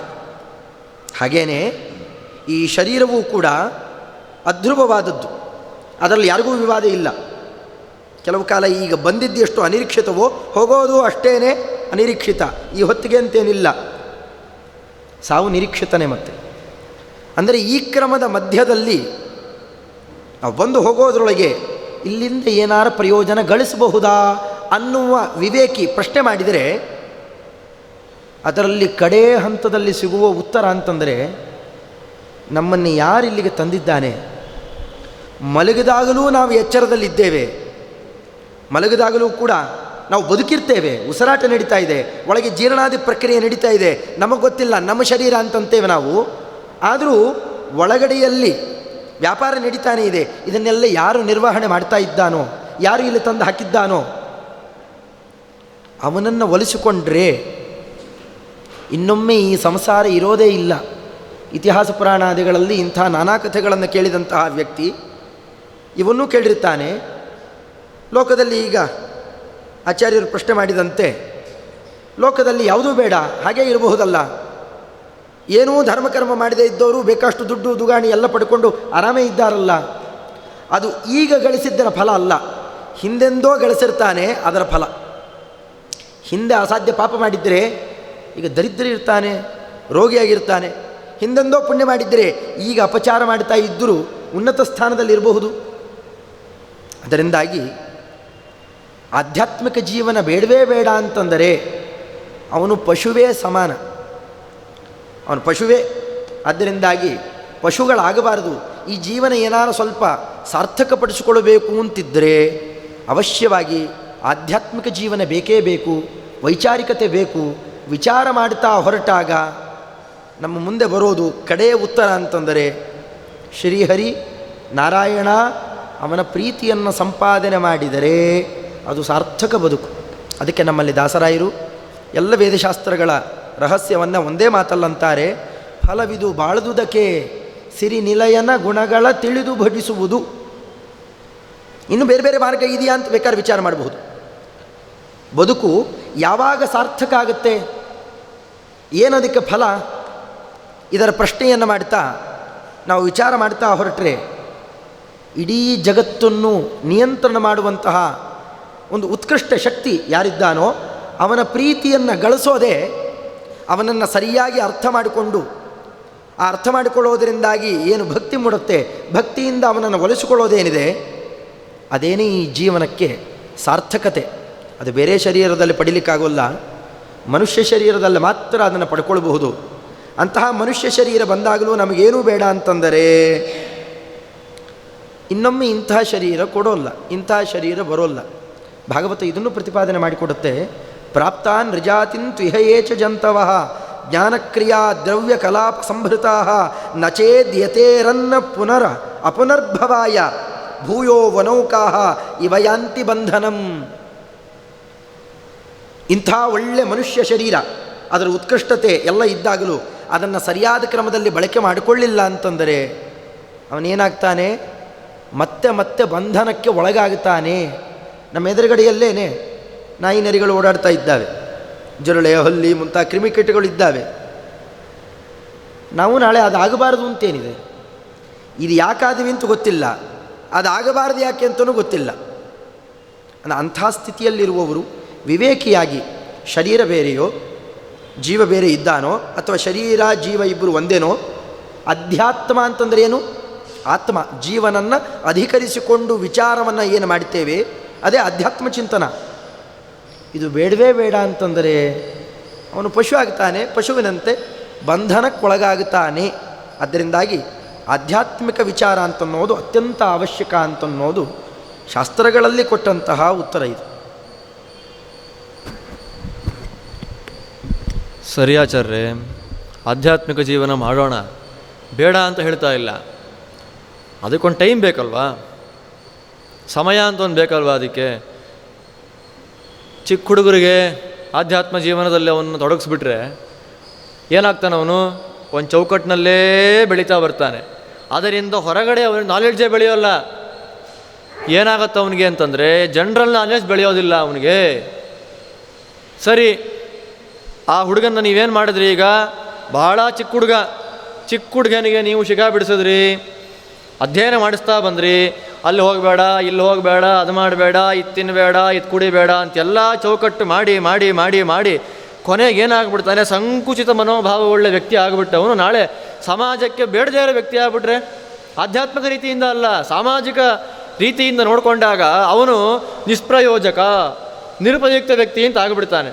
ಆದ್ದರಿಂದ ನೀವು ಹೇಳಿದ ಹಾಗೆ ಆಧ್ಯಾತ್ಮಿಕ ಸಾಧನೆ ಇತ್ಯಾದಿಗಳು ಮಾಡ್ಕೊಂಡೋಣ, ಬೇಡ ಅಂತ ಹೇಳ್ತಾ ಇಲ್ಲ, ಅದಕ್ಕೊಂದು ಸಮಯ ಅಂತಿಡೋಣ. ಯಾವಾಗ ಚೆನ್ನಾಗಿ ಲೌಕಿಕ ಓದಿಸೋಣ, ಲೌಕಿಕದಲ್ಲಿ ಒಳ್ಳೆ ಮಾರ್ಕ್ಸ್ ಕೊಡಿಸೋಣ, ಒಳ್ಳೆಯ ಕೆಲಸ ಸಿಗಲಿ, ಕೆಲಸಕ್ಕೆ ಸಿಕ್ಕಿ ಲೈಫಲ್ಲಿ ಆರ್ಥಿಕವಾಗಿ ಸ್ವಾವಲಂಬಿ ಆಗಲಿ, ಸ್ವಾವಲಂಬಿ ಆದಮೇಲೆ ಒಂದು ಮದುವೆ ಆಗಲಿ, ಮನೆ ಮಾಡಿಕೊಳ್ಳಿ, ಮತ್ತೆ ಎಲ್ಲ ಸಂಸಾರ ಸುಖವನ್ನೆಲ್ಲ ಅನುಭವಿಸಿ ಆದಮೇಲೆ ಹಬ್ಬ ಇದು ಬೇಡ, ಇನ್ಮೇಲಿಂದ ಏನಾದರೂ ಒಂದು ಪಾಠಕ್ಕೆ ಹೋಗೋಣ ಅಂತೇಳಿ 30 ಆಫ್ಟರ್ 30 ಆ 35 35 ವರ್ಷಗಳ ನಂತರದಲ್ಲಿ ಯೌವನ ಮುಗಿತಾ ಬಂತು, ಯೌವನದ ವಾಂಛೆಗಳಿಂದ ಏನೂ ಪ್ರಯೋಜನ ಇಲ್ಲ ಅಂತ ಗೊತ್ತಾಯಿತು, ಅವಾಗ ಹೋಗಲಿ. ಪಾಪ ಸುಖಾನುಭವಿಸೋ ವಯಸ್ಸಲ್ಲ ಅವನಿಗೆ ನೀವೇನೂ ಕೊಡದೆ ಬರೇ ಪಾಠ ಆಧ್ಯಾತ್ಮಿಕ ಜೀವನ, ಸಾಧನೆ, ಉಪವಾಸ, ವನವಾಸ, ಜಾಗರಣೆ ಅಂತೆಲ್ಲ ಮಾಡಿ ಕೊಡಿಸ್ಬಿಟ್ಟು ಅವನನ್ನೂ ಹಾಳು ಮಾಡಿ ಅವನಿನ ಸಮಾಜವನ್ನೂ ಹಾಳು ಮಾಡಿ ಬೇಡ. ಕೊನೆಗೆ ಅದೂ ಬೇಡ, ಪಾಪ ಲೌಕಿಕದಲ್ಲಿ ಇರೋ ವ್ಯಕ್ತಿಯನ್ನು ಎಳ್ಕೊಂಡು ಬಂದು 30-35 ವರ್ಷ ಆದಮೇಲೆ ಪಾಠ ಮಾಡಿಸೋದು ಬೇಡ. ಎಲ್ಲ ಆಗ್ಬಿಡ್ಲಿ, ಜವಾಬ್ದಾರಿಯನ್ನೇ ಕಳ್ಕೊಂಡ್ಬಿಡ್ಲಿ ಅವನು. ಏನೋ ನನಗಿನ್ನೂ ಸಾಲ ಇಲ್ಲ ಜೀವನದಲ್ಲಿ, ಮಕ್ಕಳಿಗೆ ಮದುವೆ ಮಾಡಿ ಆಯಿತು, ಮೊಮ್ಮಕ್ಕಳನ್ನು ನೋಡಿ ಆಯಿತು, ಮೊಮ್ಮಗನಿಗೂ ಮುಂಜಿ ಮಾಡಿ ಆಯಿತು, ಕೆಲಸ ರಿಟೈರ್ಡ್ ಆಯಿತು, ರಿಟೈರ್ಡ್ ಆದಮೇಲೆ ಟೈಮ್ ಪಾಸ್ ಮಾಡಬೇಕಲ್ಲ, ಆಗ ಬೇಕಾದರೆ ಪುರಾಣ ಪುಣ್ಯಕಥೆ ಪಾಠ ಪ್ರವಚನ ಇತ್ಯಾದಿಗಳು ಕೇಳಲಿ. ಕಿವಿಗೆ ಹೋಗುತ್ತೋ ಬಿಡುತ್ತೋ, ನೀವೇ ನಿಮ್ಮ ಶಾಸ್ತ್ರದಲ್ಲಿ ಸ್ಪಷ್ಟವಾಗಿದೆಯಲ್ಲ, ಕಿವಿಗೆ ಹೋದರೆ ಸಾಕು ಅಂತ, ಅರ್ಥ ಆಗೋದು ಬೇಡ. ಶ್ರವಣಂ ಕೀರ್ತನಂ ವಿಷ್ಣು ಅಂತ ನೀವೇ ಹೇಳಿದ್ರಿ ಉತ್ತರ ಕೊಡಬೇಕಾದ್ರೆ. ಕೆಲವು ಜನ್ಮಗಳು ಬರೀ ಶ್ರವಣ ಆಗಲಿ, ಮನದಟ್ಟಾಗೋದು ಬೇಡ, ಒಳಗೆ ಆತ್ಮಸಾತ ಆಗೋದು ಬೇಡ, ಕಿವಿಗೆ ಹೋಗಲಿ ಸಾಕು. ನಿದ್ದೆ ಮಾಡ್ತಾ ಇರಲಿ, ಗೋಡೆಗೆ ಹೊರ್ಕೊಂಡು ಕೂತ್ಕೊಳ್ಳಿ, ಏನೋ ಒಟ್ಟು ರಿಟೈರ್ಡ್ ಆದಮೇಲೆ ಅವನು ಬಂದು ಕೂತ್ಕೊಳ್ಳಿ, ಆಗ ಸಾಧನೆ ಮಾಡ್ಕೊಂಡು ಹೋಗೋಣ. ಹೊರತು ಈ ಚಿಕ್ಕ ವಯಸ್ಸಿಂದ ನೀವು ಸಾಧನೆ ಮಾಡಿಸ್ತೀವಿ ಅದು ಮಾಡ್ತೀವಿ ನಾನು ಒಪ್ಲಿಕ್ಕೆ ಸಾಧ್ಯ ಇಲ್ಲ ಆಚಾರ್ಯ. ತುಂಬ ಹೇರ್ತಾ ಇದ್ದೀರಿ ಬಾಲ್ಯದಿಂದಲೇ ಅಂತ ಆಕ್ಷೇಪ ಮಾಡ್ತಾ ಇದ್ದಾರೆ. ಇಲ್ಲೊಂದು ನಿಮ್ಮ ಮುಂದೆ ಒಂದು ನೋವಿನ ಸಂಗತಿಯನ್ನು ನಾನು ಹಂಚ್ಕೋಬೇಕಾಗಿದೆ. ನಾವೊಂದು ಕಡೆಯಲ್ಲಿ ಕೇಳಿದ್ದು, ಹುಡುಗ ಪರೀಕ್ಷೆ ಬರೆದು ಬಂದಿದ್ದಾನೆ, ತುಂಬ ತಂದೆ ತಾಯಿ ಒತ್ತಡ ಹಾಕಿ ಪರೀಕ್ಷೆ ಬರೆಸಿದ್ದಾರೆ. ಬರೆದು ಬಂದ ಮನೆಗೆ, ಮುಖ ಸ್ವಲ್ಪ ಸಪ್ಪೆಯಾಗಿತ್ತು, ಸರಿಯಾಗಿ ಬರೆದಿರಲಿಲ್ಲ ಅಂತ ಅನ್ನಿಸ್ತು ತಂದೆ ತಾಯಿಗೆ.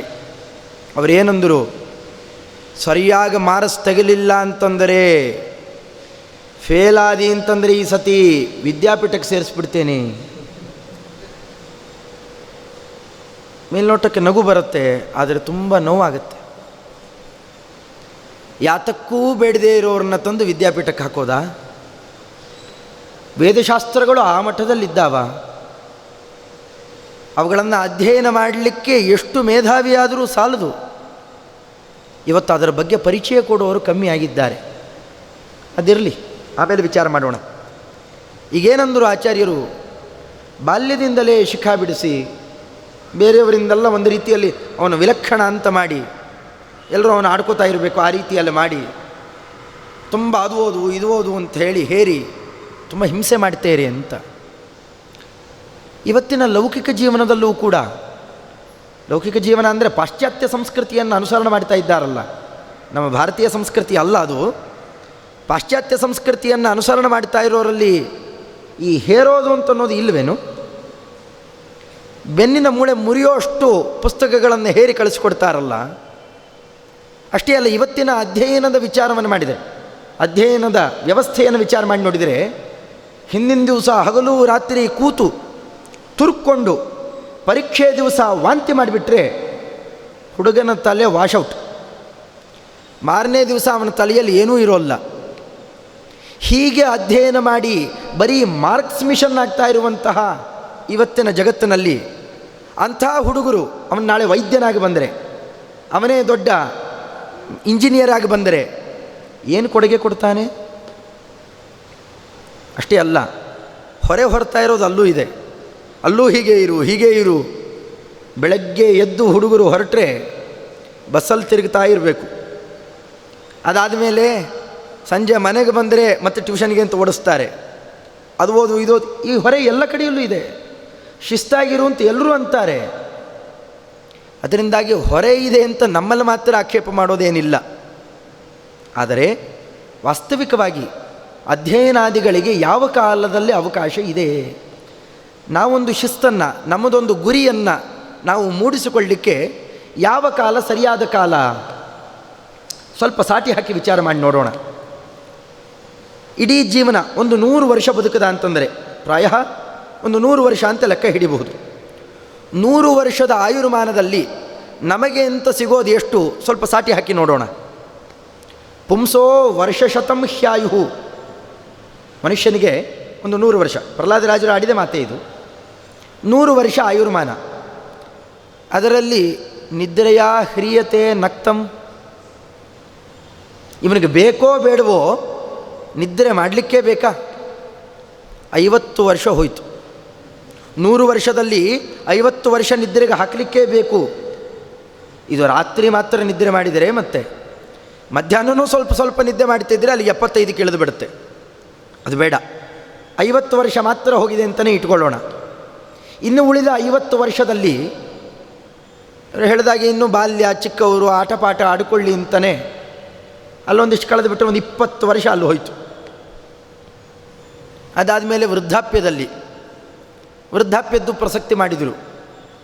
ಎಲ್ಲ ಬಿಟ್ಟುಬಿಡೋಣ, ವೃದ್ಧಾಪ್ಯದಲ್ಲಿ ಬಾಲ್ಯದಲ್ಲಿ ಜೀವನಕ್ಕೇನು ಬೇಕೋ ಅಷ್ಟು ಮಾತ್ರ ಶಿಕ್ಷಣ ಕೊಡೋಣ. ಒಳ್ಳೆಯ ಶಿಕ್ಷಣ ಕೊಟ್ಟರೆ ಒಳ್ಳೆ ಜೀವನ ನಡೆಸಬಹುದು, ಆರ್ಥಿಕವಾಗಿ ಸಮೃದ್ಧಿಯನ್ನು ಪಡ್ಕೊಳ್ಬಹುದು. ಚೆನ್ನಾಗಿ ಗಳಿಸಿ ಆಮೇಲೆ ಆ ದುಡ್ಡನ್ನೆಲ್ಲ ಇಟ್ಟು ಈಗ ಗಳಿಸಬೇಕಾಗಿಲ್ಲ, ಜವಾಬ್ದಾರಿ ಇಲ್ಲ, ಸಂಸಾರದ ಜವಾಬ್ದಾರಿ ಇಲ್ಲ, ಈಗ ಏನು ಬೇಕಾದ್ರೂ ಓದಬಹುದಲ್ಲ ಅಂತ ಲೋಕದಲ್ಲಿದೆ. 60 ವರ್ಷ ಆಗ್ತಿರ್ಲಿಕ್ಕೆ ಏನು ಮಾಡ್ತಾರೆ, 58 ಅಥವಾ 60ಕ್ಕೆ ನಿವೃತ್ತಿ ಅಂತ ಘೋಷಣೆ ಮಾಡ್ತಾರೆ, ರಿಟೈರ್ಮೆಂಟ್ ಅಂತ. ಯಾಕೆ ಗೊತ್ತೇನು? 60 ಅನ್ನೋ ಸಂಖ್ಯೆ ಏನು ಹೇಳುತ್ತೆ? ನಿನಗೆ 6 0 ಆಗಿದೆ. ಒಳಗಡೆಯಲ್ಲಿ ಚಿಂತನೆಯ ಶಕ್ತಿ, ಹೊರಗಡೆಯಲ್ಲಿರುವ 5 ಜ್ಞಾನೇಂದ್ರಿಯ ಒಟ್ಟಿಗೆ ಸೇರಿಕೊಂಡ್ರೆ 6 ಕುಗ್ಗಿದೆ. ಇನ್ಮೇಲೆ ಇಲ್ಲಿ ತನಕ ಬಂದು ಕೆಲಸ ಮಾಡಲಿಕ್ಕಾಗೋಲ್ಲ, ಇಷ್ಟು ದಿವಸ ಕೆಲಸ ಮಾಡಿದ್ದರ ಕೃತಜ್ಞತೆಗೆ ಏನೋ ಒಂದಿಷ್ಟು ಕೊಡ್ತೇವೆ, ತಿನ್ಕೊಂಡು ಮನೆಯಲ್ಲಿ ಕೂತಿರು ಅಂದರೆ ನಿನ್ನ ಕೈಯಲ್ಲಿ ಇನ್ನೇನು ಆಗೋಲ್ಲ ಅಂತ ಅವರೇ ದಬ್ಬಿದ ಮೇಲೆ ಆಮೇಲೆ ಆಧ್ಯಾತ್ಮಿಕ ವಿಚಾರ ಏನು ಮಾಡ್ತಾರೆ, ಏನು ಕೇಳಿದರೆ ಅರ್ಥ ಆಗುತ್ತೆ. ಅಂದರೆ ವೃದ್ಧಾಪ್ಯದಲ್ಲಿ ಆಸಕ್ತಿ ಇದ್ದರೂ ಕೂಡ ಏನೇನೋ ಓದಬೇಕು, ಏನೋ ಕೇಳಬೇಕು ಅಂತಿದೆ, ಕಿವಿ ಕೇಳಿಸೋಲ್ಲಪ್ಪ, ಭಾಳ ಹೊತ್ತು ಕೂಡ್ಲಿಕ್ಕಾಗೋಲ್ಲ ಅಂತಾರೆ. ರೋಗ ರುಜಿನ, ನಾನಾ ತರಹದ ಚಿಂತೆ ಇವೆಲ್ಲ ಇದ್ದಾವೆ. ವೃದ್ಧಾಪ್ಯದಲ್ಲಾಗೋಲ್ಲ. ಇನ್ನು ಅಷ್ಟೇ ಅಲ್ಲ, ವೃದ್ಧಾಪ್ಯದಲ್ಲಿ ಮಾಡೋಣ ಅನ್ನುವವರಿಗೆ ಮತ್ತೊಂದು ಉತ್ತರ ಹೇಳ್ತಾರೆ. ತದಪ್ಯಧ್ರುವಮರ್ಥದಂ, ಅಧ್ರುವಂ, ವೃದ್ಧಾಪ್ಯದ ತನಕ ಇವನು ಬದುಕಿರ್ತಾನೆ ಅಂತ ನಮ್ಮ ನಿಶ್ಚಯ ಏನಿದೆ? ವೃದ್ಧಾಪ್ಯದ ತನಕ ಬದುಕಿದ್ದರೆ ನಾವಿಷ್ಟು ದಿವಸ ಬದುಕುತ್ತೇವೆ ಅನ್ನುವ ನಿಶ್ಚಯ ಯಾರಿಗಿದೆ? ಮನೆಯಲ್ಲಿ ಚೆನ್ನಾಗಿ ವಾಸ ಮಾಡಬೇಕು ಅಂತ ಭಾರೀ ಮನೆ ಕಟ್ಟಿದವನು ಅವತ್ತಿನ ಬೆಳಗಿನ ಜಾವ, ಗೃಹ ಪ್ರವೇಶದ ಬೆಳಗಿನ ಜಾವವೇ ಹೋಗಿಬಿಡ್ಬೋದು. ಈಗಲೋ ಇನ್ನಾವಾಗಲೋ ಈ ತನುವು ಪೊಗದಿರದೆ ನಾವೇ ಮೊದಲು ಈ ಐಶ್ವರ್ಯವನ್ನು ಬಿಟ್ಟು ಹೋಗ್ತೇವೋ, ಈ ಐಶ್ವರ್ಯವೇ ನಮ್ಮನ್ನು ಬಿಟ್ಟು ಹೋಗುತ್ತೋ, ಇದು ಯಾವುದೂ ನಿಶ್ಚಿತ ಅಲ್ಲ. ಅದರಿಂದಾಗಿ ಇವುಗಳ ಸಂಗತಿಯನ್ನು ನಾವು ಹಿಂದೆ ಮುಂದೆ ಬೇರೆಯವ್ರ ಜೊತೆಯಲ್ಲೆಲ್ಲ ಸಾಟಿ ಹಾಕಿ ನೋಡಿದಾಗ ವೃದ್ಧಾಪ್ಯ ಆಗಲಿ ತೀರ ಬಾಲ್ಯಾವಸ್ಥೆ ಆಗಲಿ ನಾವು ಏನನ್ನೂ ಗಳಿಸಲಿಕ್ಕಾಗೋಲ್ಲ, ಪರತಂತ್ರರಾಗಿರ್ತೇವೆ. ಇನ್ನು ಉಳ್ಕೊಳ್ಳೋದು 2 ಅವಸ್ಥೆ. ಅದರಲ್ಲೂ ಬಾಲ್ಯ ಬೇಡ, ಆಟಾಡೋಣ ಅಂತಂದಿದ್ದರಿಂದ ಅದನ್ನು ಬಿಟ್ಟರೆ ಉಳಿಯೋದು ಒಂದೇ ಅವಸ್ಥೆ, ಯೌವನಾವಸ್ಥೆ. ವಾಸ್ತವಿಕವಾಗಿ ಯೌವನ ಅಂತ ನೋಡಲಿಕ್ಕೆ ಲೆಕ್ಕಾಚಾರ ಚೆನ್ನಾಗಿದೆ. ಯೌವನಾವಸ್ಥೆಯಲ್ಲಿ ಹೇಗಿರುತ್ತೆ? ಆಗ ಒಳ್ಳೆ ಅಧ್ಯಯನಾದಿಗಳನ್ನೆಲ್ಲ ಮುಗಿಸಿರ್ತಾನೆ, ಸ್ಥಾನ ಇರುತ್ತೆ, ಹೆಂಡತಿ ಮಕ್ಕಳು ಮುಂತಾದವರು ಇರುವಂತಹ ಕಾಲ. ಹಾಗೇನು ಬೇಕಾದ್ರೂ ಗಳಿಸಬಹುದಲ್ಲ, ಸಮಯ ಇರೋಲ್ಲ. ಆಗ ಯಾತಕ್ಕೂ ಸಮಯ ಇರೋಲ್ಲ. ಏನೇನಾಗಬಹುದು ಯೌವನದಲ್ಲಿ ಅಂತನ್ನೋದರ ಪರಿಚಯವನ್ನು ಮಾಡಿಕೊಡ್ತಾರೆ ನಮ್ಮ ಪ್ರಹ್ಲಾದರಾಜರು. ಕಥಂ ಪ್ರಿಯಾಯ ಅನುಕಂಪಿತಾಯ ಸಂಗಂ ರಹಸ್ಯಂ ರುಚಿರಾಂಶ್ಚ ಮಂತ್ರಾನ್ ಸುಹೃತ್ಸುತ ಸ್ನೇಹವಶ ಶಿಶೂನಾಂ ಕಳಾಕ್ಷರಾಣಾಂ ಅನುರಕ್ತಚಿತ್ತ. ಯೌವನಾವಸ್ಥೆ ಆರಂಭ ಆಗೋದು ಯಾವಾಗ? ಮನೆಗೆ ಹೆಂಡತಿ ಬರಬೇಕ್ರಿ. ಮನೆಗೆ ಹೆಂಡತಿ ಅಂತ ಬಂದರೆ ಯೌವನಾವಸ್ಥೆ. ಅಲ್ಲಿ ತನಕ ಬ್ರಹ್ಮಚಾರಿ, ಬ್ಯಾಚುಲರೇ, ವಯಸ್ಸೆಷ್ಟೇ ಆಗಿರಲಿ, ಯಾರೂ ಲೆಕ್ಕ ತಗೊಳ್ಳೋಲ್ಲ. ಮನೆಗೆ ಹೆಂಡತಿ ಬಂದಾಗ ಏನೇನಾಗಬಹುದು? ಮನೆಗೆ ಹೆಂಡತಿ ಎಲ್ಲ ಬಿಟ್ಟು ಬರ್ತಾಳೆ. ಕಥಂ ಪ್ರಿಯಾಯ ಅನುಕಂಪಿತಾಯ, ತನ್ನ ಕರಳ ಸಂಬಂಧವನ್ನೆಲ್ಲ ತೊರೆದು ನೀನೇ ಸರ್ವಸ್ವ ಅಂತ ಬಂದಿರ್ತಾಳೆ. ಅವಳು ಪ್ರಿಯಳಾಗಿರ್ತಾಳೆ. ಅವಳನ್ನು ಚೆನ್ನಾಗಿ ನೋಡ್ಕೊಳ್ಬೇಕು ಅಂತ ಒಂದು ಆಸೆ ಹುಟ್ಟುತ್ತೆ ವಿವೇಕಿಗೆ. ಅದರಂತೆ ಆಗ ಅವಳು ಕೂತ್ಕೊಂಡು ನೋಡಿ, ಎಲ್ಲರಂತೆ ನಾವಿರೋದು ಬೇಡ, ಸ್ವಲ್ಪ ಬೇರೆ ಥರ ಇರೋಣ, ನಾವು ಚೆನ್ನಾಗಿರಬೇಕು, ಹಾಗಿರಬೇಕು, ಹೀಗಿರಬೇಕು, ಏನೇನೋ ಆಸೆಗಳು. ಅದನ್ನೆಲ್ಲ ಈಡೇರಿಸಬೇಕಾದ್ರೆ ದುಡ್ಡು ಬೇಕು, ಮತ್ತೆ ಸಂಪಾದನೆ ಸಾಲುತ್ತೋ ಇಲ್ಲೋ ಗೊತ್ತಿಲ್ಲ. ಅದರಂತೇನೆ ಅಷ್ಟರೊಳಗೆ ಬೇಕೋ ಬೇಡವೋ ಮಕ್ಕಳಾಗಿ ಬಿಡ್ತಾವೆ. ಮಕ್ಕಳು ಅವು ಎಂಥದ್ದು ಪ್ಯಾ ಅಂತ ಏನಾರು ಮಾತಾಡ್ತಾ ಇರಲಿ, ಅವು ಎಷ್ಟು ಚೆನ್ನಾಗಿ ಮಾತಾಡ್ತಾ ಇದೆ, ಏನಾರು ಮಾಡಬೇಕು, ನಾವಲ್ಲದೆ ಇನ್ಯಾರು ಗತಿ ಮಕ್ಕಳಿಗೆ, ಏನಾರು ಒಂದು ಮಾಡಬೇಕು ಮಕ್ಕಳಿಗೆ ಅಂತನೂ ಆಸೆ ಹುಟ್ಟತ್ತೆ. ಮಾಡಬೇಕು ಅಂದರೆ ಏನರ್ಥ? ದುಡ್ಡು ಸಂಪಾದನೆ ಹೆಚ್ಚು ಮಾಡಬೇಕು ಅಂತ ಅರ್ಥ. ಇದರ ಮೇಲೆ ಗಂಡು ಹುಟ್ಟಿದ್ರೆ ಅಷ್ಟು ಯೋಚನೆ ಇಲ್ಲ, ಹೆಣ್ಣು ಹುಟ್ಟುಬಿಟ್ರೆ ಪ್ರತಾಸ್ಮರಂಸ್ತಾದೃಹಿತು ಹೃದಯ. ಹೆಣ್ಣು ಹುಟ್ಟುಬಿಟ್ರಂತೂ ಅದಕ್ಕಿನ್ನೂ ಚೆನ್ನಾಗಿ ನಮ್ಮ ಆಚಾರ್ಯ ಹೇಳೋರು, ಹೆಣ್ಣನ್ನು ಹಡೆದ ಮೇಲೆ ಅಲ್ಲಿ ತನಕ ಗರ್ಭಿಣಿಯಾದಂತಹ ಹೆಣ್ಣು ಮಗಳು ತನ್ನ ಗರ್ಭವನ್ನು ಹಡೆದು ಬಿಡ್ತಾಳೆ, ಮುಗಿದೋಯ್ತು. ಹೆಣ್ಣು ಹಡೆದ ಮೇಲೆ ಗಂಡು ಗರ್ಭವಾನಾಗ್ತಾನಂತೆ. ಯಾವ ಗರ್ಭ? ಚಿಂತಾಗರ್ಭ ಬೆಳೆಯುತ್ತೆ.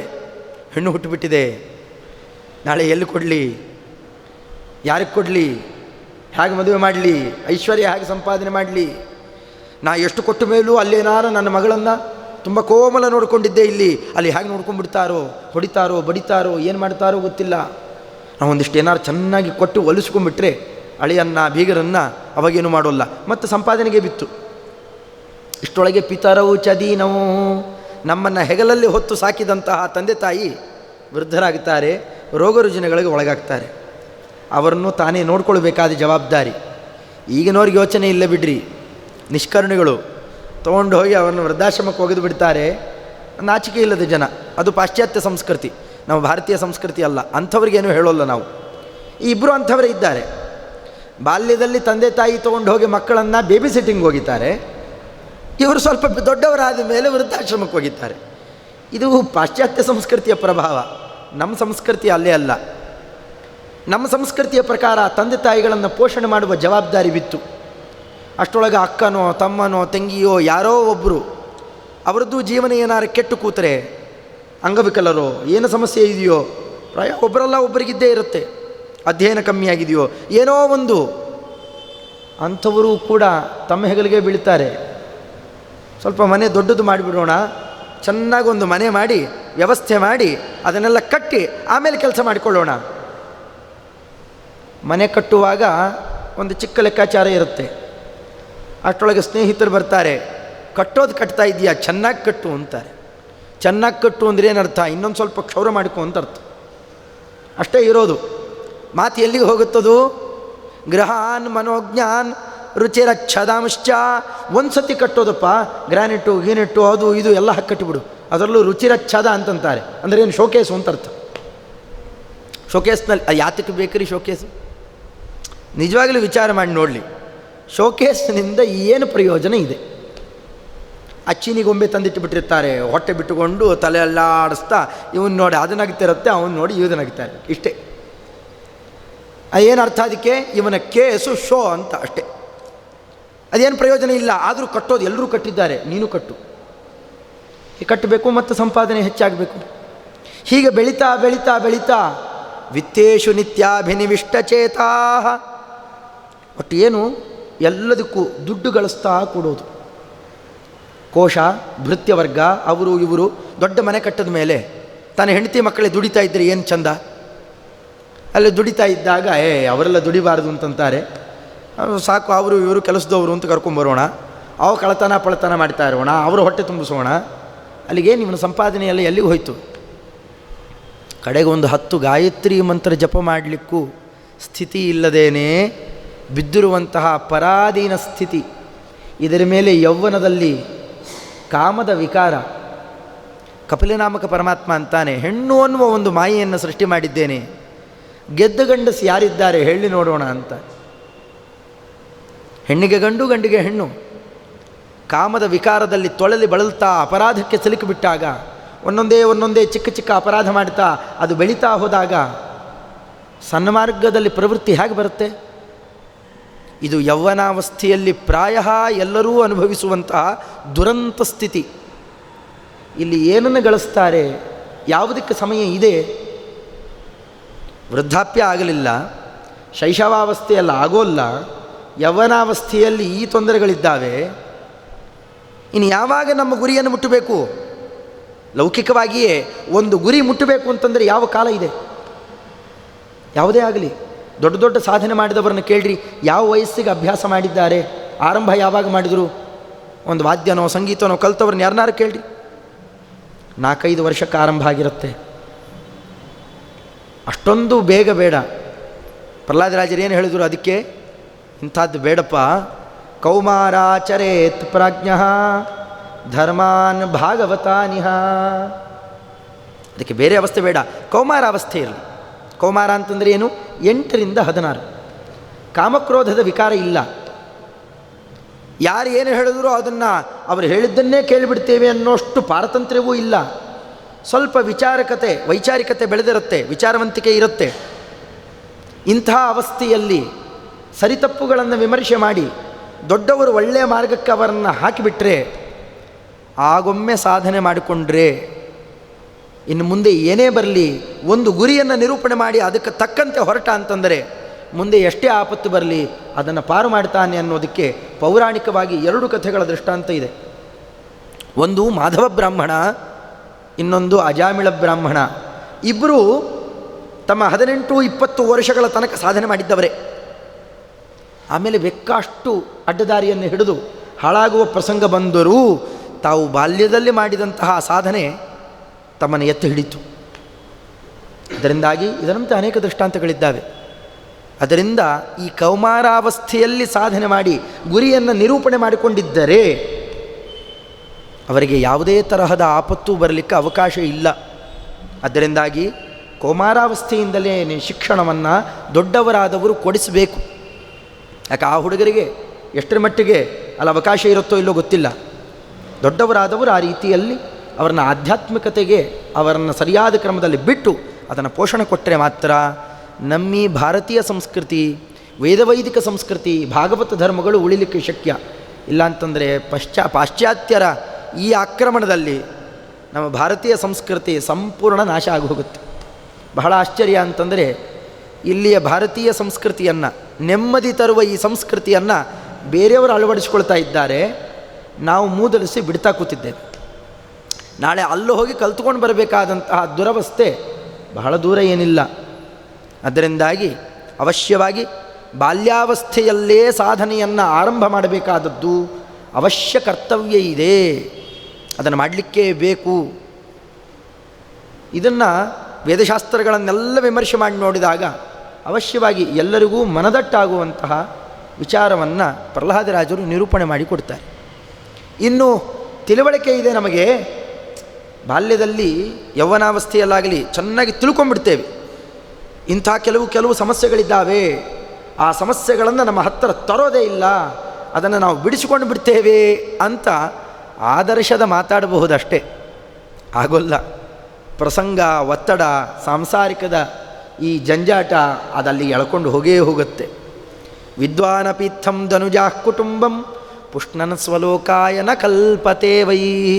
ಪ್ರಹ್ಲಾದರಾಜರಂತಾರೆ 2 ವರ್ಗ ಇದೆ. ಒಂದು ತಿಳಿದು ದಡ್ಡರು, ಇನ್ನೊಂದು ತಿಳಿದೇ ಇರೋ ದಡ್ಡರು ಅಂತ ಅಷ್ಟೆ. ತಿಳಿದವನು ಅಲ್ಲೇ ಬೀಳ್ತಾನೆ, ಶರೀರ ಅದೇ ಇದೆ, ಅದರ ಅವಸ್ಥೆಗಳಿಗೆ ಅವನು ಒಳಗಾಗಬೇಕು. ತಿಳಿದೇ ಇರೋರು ಕೂಡ ಅದೇ ಅವಸ್ಥೆಗೆ ಒಳಗಾಗಬೇಕು. ಅದರಿಂದ ಇವೆಲ್ಲ ಇರೋದರಿಂದಾಗಿ ಸಾಂಸಾರಿಕ ಜೀವನದ ಈ ಏನು ಶೈಲಿ ಇದೆ ಇದನ್ನು ಬಿಡ್ರಿ. ಒಂದು ಜನ್ಮ ಸಾಕು, ಸರಿಯಾದ ಕ್ರಮದಲ್ಲಿ ಬಳಕೆ ಮಾಡಿಕೊಂಡ್ರೆ ಇನ್ನೊಮ್ಮೆ ಜನ್ಮವೇ ಬರೋಲ್ಲ, ಇನ್ಯಾವುದೋ ಅಡ್ಡದಾರಿ ಹಿಡಿಯುವ ಪ್ರಸಂಗವೇ ಇಲ್ಲ. ಆ ರೀತಿಯಲ್ಲಿ ಉದ್ಧಾರವನ್ನು ಪಡಿಬಹುದು. ಅಂತಹ ಉತ್ಕೃಷ್ಟವಾದ ಅವಕಾಶ ಈ ಕಾಲದಲ್ಲಿ ಸಿಕ್ಕಿದೆ. ಸಿಕ್ಕಿರುವ ಈ ಅವಕಾಶವನ್ನು ವ್ಯರ್ಥ ಮಾಡಿಕೊಳ್ಳಬೇಡ್ರಿ. ಇದಕ್ಕೆ ವಿರುದ್ಧವಾಗಿ ಗುರುಗಳು ಮುಂತಾದವರು ಹೇಳಿದರೂ ಕೂಡ ನಮ್ಮನ್ನು ಅಡ್ಡದಾರಿಗೆ ಕರ್ಕೊಂಡು ಹೋಗುವ ಮಾತನ್ನು ಯಾರೇ ಆಡಿದರೂ ಅದಕ್ಕೆ ಬೆಲೆ ಕೊಡಬೇಡ್ರಿ. ಅವರಿಗಿಂತ ಗುರುಗಳು ಕೂಡ ಅವರ ಹಿರಿಯರಿಗೆ ದ್ರೋಹ ಮಾಡ್ತಾ ಇದ್ದರೆ ಆ ಮಾತನ್ನು ಕೇಳಬೇಡ್ರಿ. ಕಾರಣ ಹಿರಣ್ಯಕಶಿಪು ಇವತ್ತು ಹೀಗಿದ್ದಾನೆ ಅಪ್ಪ, ಆದರೆ ಅವರಪ್ಪ ಹೇಗಿದ್ದಾರೆ, ಕಶ್ಯಪ ಋಷಿಗಳು ಅವರಪ್ಪ ಹೇಗಿದ್ದಾರೆ, ಇವನ್ನೆಲ್ಲ ವಿಚಾರ ಮಾಡಿ ನೋಡಿದರೆ ಇದು ಈ ಕಾಲಕ್ಕೆ ಅಳವಡಿಸಿಕೊಂಡಿದ್ದಷ್ಟೇ. ಅಂದರೆ ಏನು ಈಗ ಪೂರ್ವಪಕ್ಷಗಳೆಲ್ಲ ಬರ್ತಾ ಇದ್ದಾವೆ, ಇದು ಪಾಶ್ಚಾತ್ಯ ಸಂಸ್ಕೃತಿಗೆ ಒಳಗಾದವರು ಈ ಪೂರ್ವಪಕ್ಷ ಮಾಡ್ತಾ ಇರೋದು ಹೆಚ್ಚು. ಅದಕ್ಕೆ ಒಳಗಾಗದೇನೆ ಪ್ರಾಚೀನ ಭಾರತೀಯ ಸಂಸ್ಕೃತಿ, ವೈದಿಕ ಸಂಸ್ಕೃತಿಯನ್ನು ಹಿಡಿದು ನೆಮ್ಮದಿಯ ಬಾಳ್ವೆಯನ್ನು ನಮ್ಮ ಪ್ರಾಚೀನರೆಲ್ಲ ಹೇಗೆ ನಡೆಸಿದ್ರು. ಅದರಿಂದಾಗಿ ವೃದ್ಧಾಪ್ಯದಲ್ಲಿ ಮಾಡೋಣ ಅನ್ನೋದಕ್ಕೆ ಮುಖ್ಯವಾಗಿ ಬಾಧಕ ಅಲ್ಲಿ ತನಕ ಬದುಕಿರ್ತೇವ ಅನ್ನೋದು. ವೃದ್ಧಾಪ್ಯದಲ್ಲಿ ಇಂದ್ರಿಯಗಳು ಗಟ್ಟಿ ಇರೋದೂ ಇಲ್ಲ, ಅದರಿಂದಾಗಿ ಮಾಡಲಿಕ್ಕೆ ಆಗೋದೂ ಇಲ್ಲ.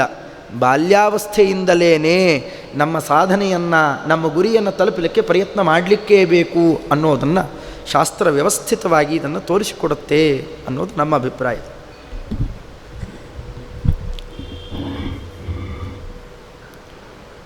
ನಿಮ್ಮ ಉತ್ತರ ಹೇಗಿದೆ ಅಂತಂದರೆ ಮನೆ ಬಿಟ್ಟು ಓಡೋಬೇಕು. ಮಗ ಸಂಧ್ಯಾವನೆ ಮಾಡ್ತಾ ಇರ್ತಾನೆ, ಯಾಕೋ ಸಂಧ್ಯಾವನೆ ಮಾಡ್ತಾ, ಎಷ್ಟೊತ್ತು ಮಾಡ್ತೀಯೋ, ಟ್ಯೂಷನ್ಗೆ ಹೋಗ್ಬೇಕು ಅಣ್ಣ, ಹೇಳೋ ಬೇಗ ಹೇಳು, ಎಬ್ಸ್ ಕಳಿಸೋದು. ಸಾಯಂಕಾಲ ಮಾಡ್ತೀನಿ ಅಂದರೆ ಅಲ್ಲೆಲ್ಲೋ ಸಂಗೀತ ಮ್ಯೂಸಿಕ್ಕು ಕ್ಲಾಸು ತಬಲ ಬಡಿಯೋಕ್ಕೆ ಅಲ್ಲಿ ಓಡಬೇಕು. ಹೇಳಿ ಸಂಧ್ಯಾವನು ಏನು ಪಾಠ, ಏನು ವಾಯಿಸ್ತುತಿ, ಬೇಡ ಇದ್ದೋಗು. ಅಪ್ಪ ಅಮ್ಮನ್ನೂ ಬಿಡೋ ಹಾಗಿಲ್ಲ, ಅಲ್ಲಿ ಶಾಸ್ತ್ರ ಪಾಠನೂ ಬಿಡೋ ಹಾಗಿಲ್ಲ. ಆ ಹುಡುಗ ಏನು ಮಾಡಬೇಕು, ಕೊನೆಯದಾಗಿ ಅಪ್ಪ ಅಮ್ಮನ್ನ ಬಿಟ್ಟು ಓಡಿ ಹೋಗಬೇಕು. ಅಪ್ಪ ಅಮ್ಮನ್ನ ಬಿಟ್ಟು ಹೋದರೆ ನೀವೇ ಹೇಳ್ತೀರಾ ಶಾಸ್ತ್ರೀಯವಾಗಿ ಮಹಾಪಾಪ.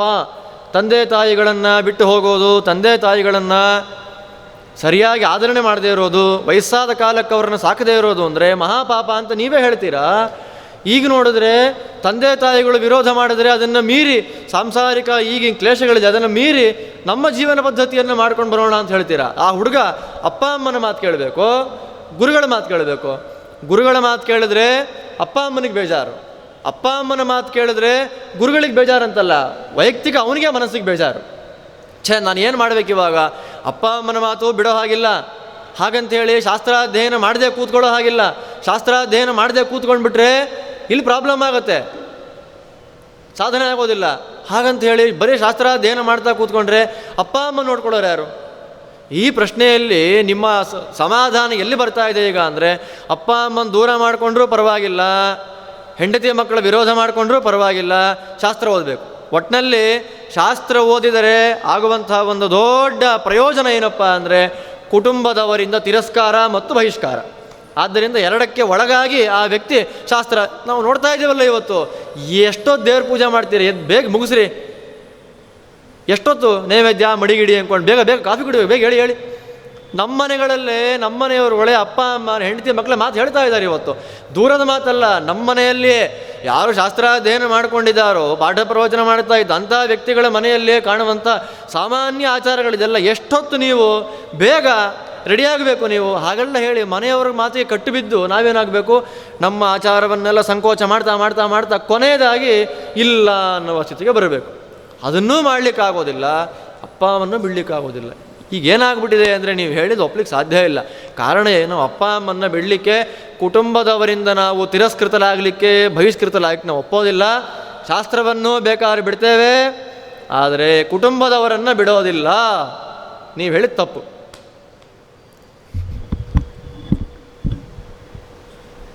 ಇದು ನಿಜ.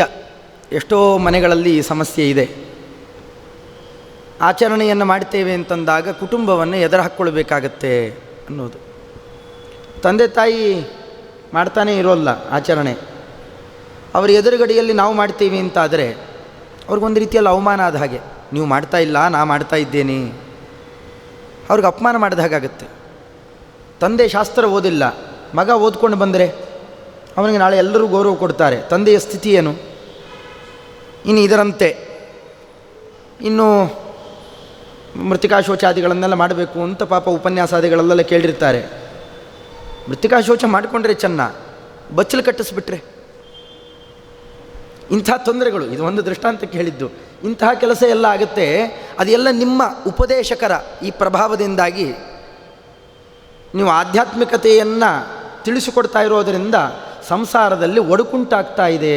ಅದಕ್ಕೋಸ್ಕರವಾಗಿ ಈ ಆಧ್ಯಾತ್ಮಿಕ ವಿಚಾರವನ್ನು ಪ್ರಸಾರ ಮಾಡಬೇಡ್ರಿ, ನಿಮಗೆ ಬೇಕಾದ್ರೆ ನೀವು ಮಾಡಿಕೊಳ್ಳ್ರಿ ಅಂತ ನಮ್ಮ ಆಚಾರ್ಯ ತಿಳಿಸಿಕೊಟ್ಟಂತೆ ಕಾಣುತ್ತೆ ಇದು.